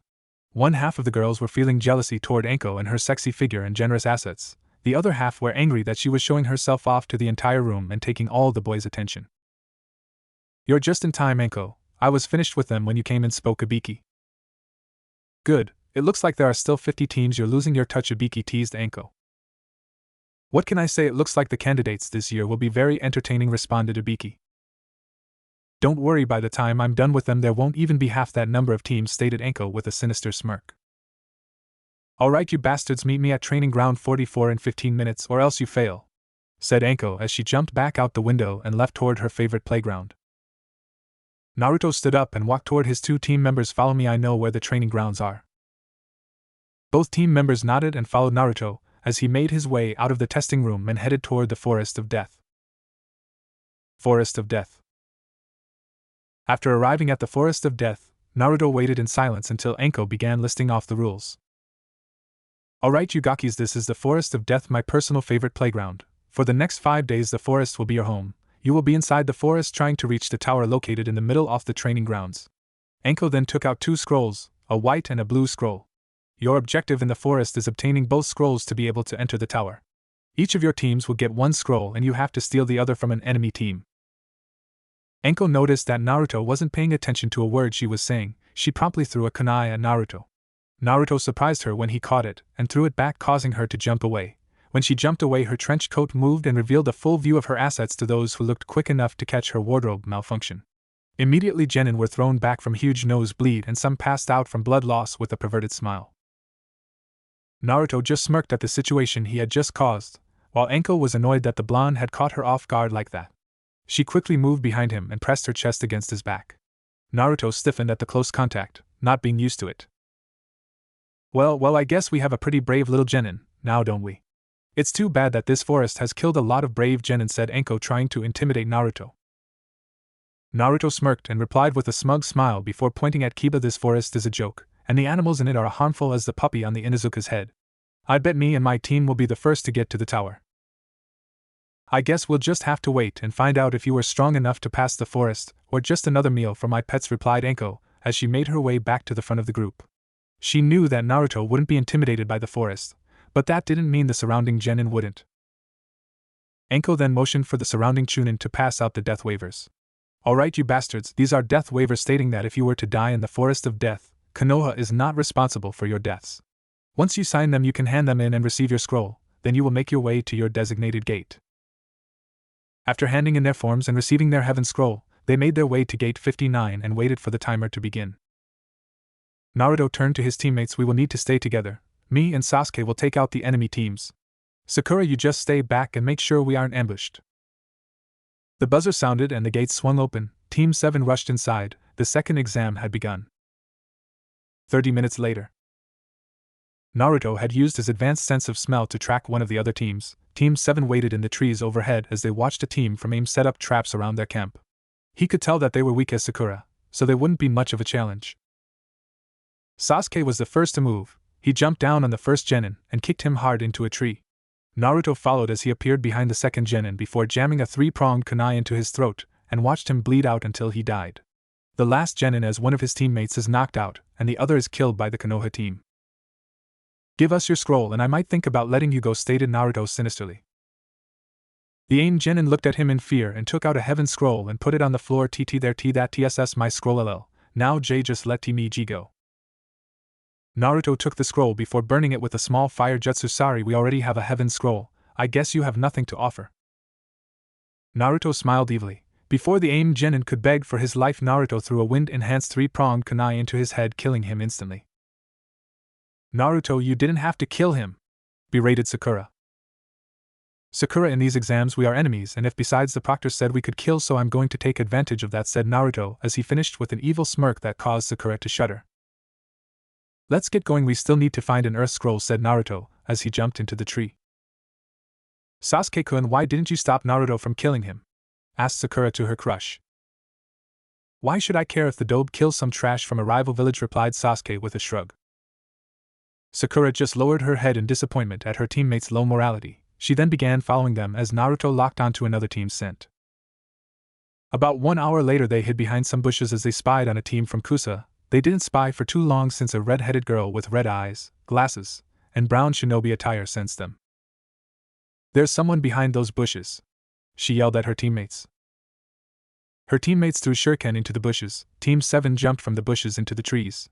Sakura stayed back on the tree as Naruto and Sasuke engaged the Kusa team from behind. Karen, where are they? Asked the Kusa genin. Karen closed her eyes and scanned the area. There behind you. The Kusa genin turned around just in time to stop Naruto's kunai. The genin turned in time to stop a kick to his solar plexus from Sasuke. Naruto and the Kusa genin fought for dominance. Naruto smirked while the other scowled. Naruto decided he was tired of playing around and channeled wind chakra through his kunai. The three-pronged kunai cut through the other kunai like a hot knife through butter. The Kusa genin couldn't dodge in time and was slashed by Naruto's kunai. He looked at his injury and saw it was a really deep wound and he was bleeding a lot. He fell to his knees bleeding as Naruto approached and positioned a kunai at his throat. Any last words? Asked Naruto. Yeah, fuck you, yelled the Kusa genin. You're brave, not begging or pleading for your life. Just for that I'll give you a quick death. Naruto then quickly stabbed him in the heart, killing him instantly. Sasuke was currently engaged in a taijutsu battle with the Kusa genin. Sasuke smirked as he was able to easily push the genin back and make him struggle. Sasuke then saw that Naruto was done with his kill and moved to end his fight. He started to speed his attacks up and landed a chakra-enhanced kick to the genin's stomach, sending him flying back toward tree. Sasuke watched as he flew toward the tree and heard a loud snap. The Kusa genin then slumped over dead since his spine had snapped from the force of hitting the tree. Karen watched as her two teammates died, but she really didn't care about them. They had always hated Karen for holding them back. She would always support them from the back because she wasn't a frontline fighter. They hated her for that because they thought she was a burden to the team. Even her sensei thought she was a burden holding back two promising shinobi. Naruto searched the genin's pockets until he found an earth scroll. Yes, this is the right scroll. Now let's head to the tower before anyone else can get there, said Naruto, as he tossed the scrolls to him for safekeeping. Naruto turned to look at Karen, expecting to see sadness, anger, depression, or fear. What he didn't expect to see was indifference, happiness, relief, and satisfaction. He was confused until he realized that she must have hated her teammates. The look on her face was the same look on his face whenever he killed a villager that tried to attack him when he was younger. The satisfaction that the person who hated and scorned you died a horrible death in front of you. You guys go ahead, I want to check if I can get some supplies from their bodies. I'll catch up to you later. Naruto lied since he wanted to be alone and tried to recruit Karen to his side. He could see that she probably had a gifted sensory ability, and would make a valuable addition to his forces. Sasuke just shrugged as he jumped on a tree and headed ahead. Sakura frowned, leaving the girl alone with Naruto. She already knew Naruto's moral compass wasn't pointing north. She hoped he wouldn't do anything that revealed his moral compass pointed completely south. Sakura, after a moment of thinking, decided to trust Naruto and went to catch up to Sasuke. Naruto stood in the clearing in front of a kneeling Karen. Karen noticed he was just standing there looking at him. "Well, aren't you going to take their supplies?" asked Karen. "No, I have plenty of supplies." "Aren't you going to scream at me for killing your teammates?" replied Naruto. Karen shook her head. "I hated those two. They would always leave me behind and insult me just because I wasn't the fighting type. I'm more of a support type of shinobi since I have a strong sensory ability."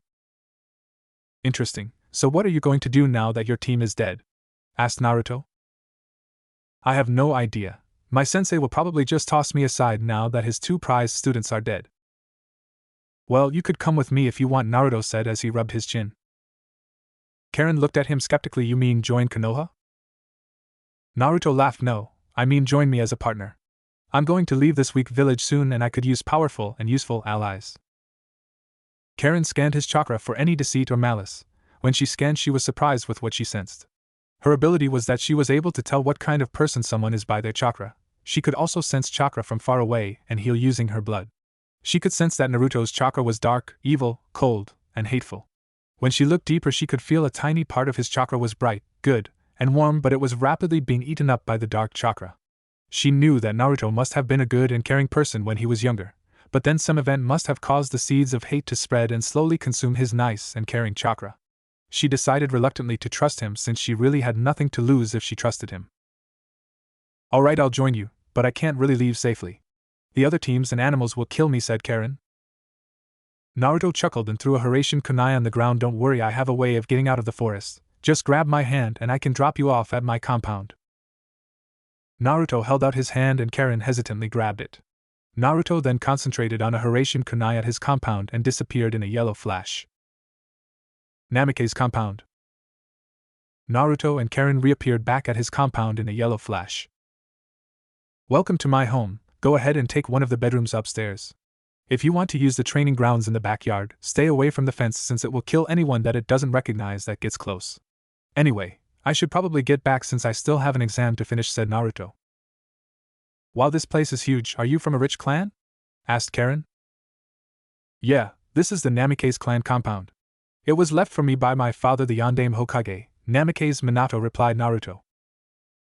Karen was shocked to find out that he was the son of the Yondaime Hokage, and even more shocked when she remembered he wanted to leave the village. "You're the son of the Yondaime Hokage, then why would you want to leave? The villagers must love you." Naruto's face saddened a bit. "The villagers don't love me. In fact, it's the opposite. They all hate me." "Why?" asked Karen. "Because before my father died, he sealed the Kyuubi in me and told the old monkey Sarutobi to tell the villagers I contained the Kyuubi and I'd be treated like a hero," replied Naruto.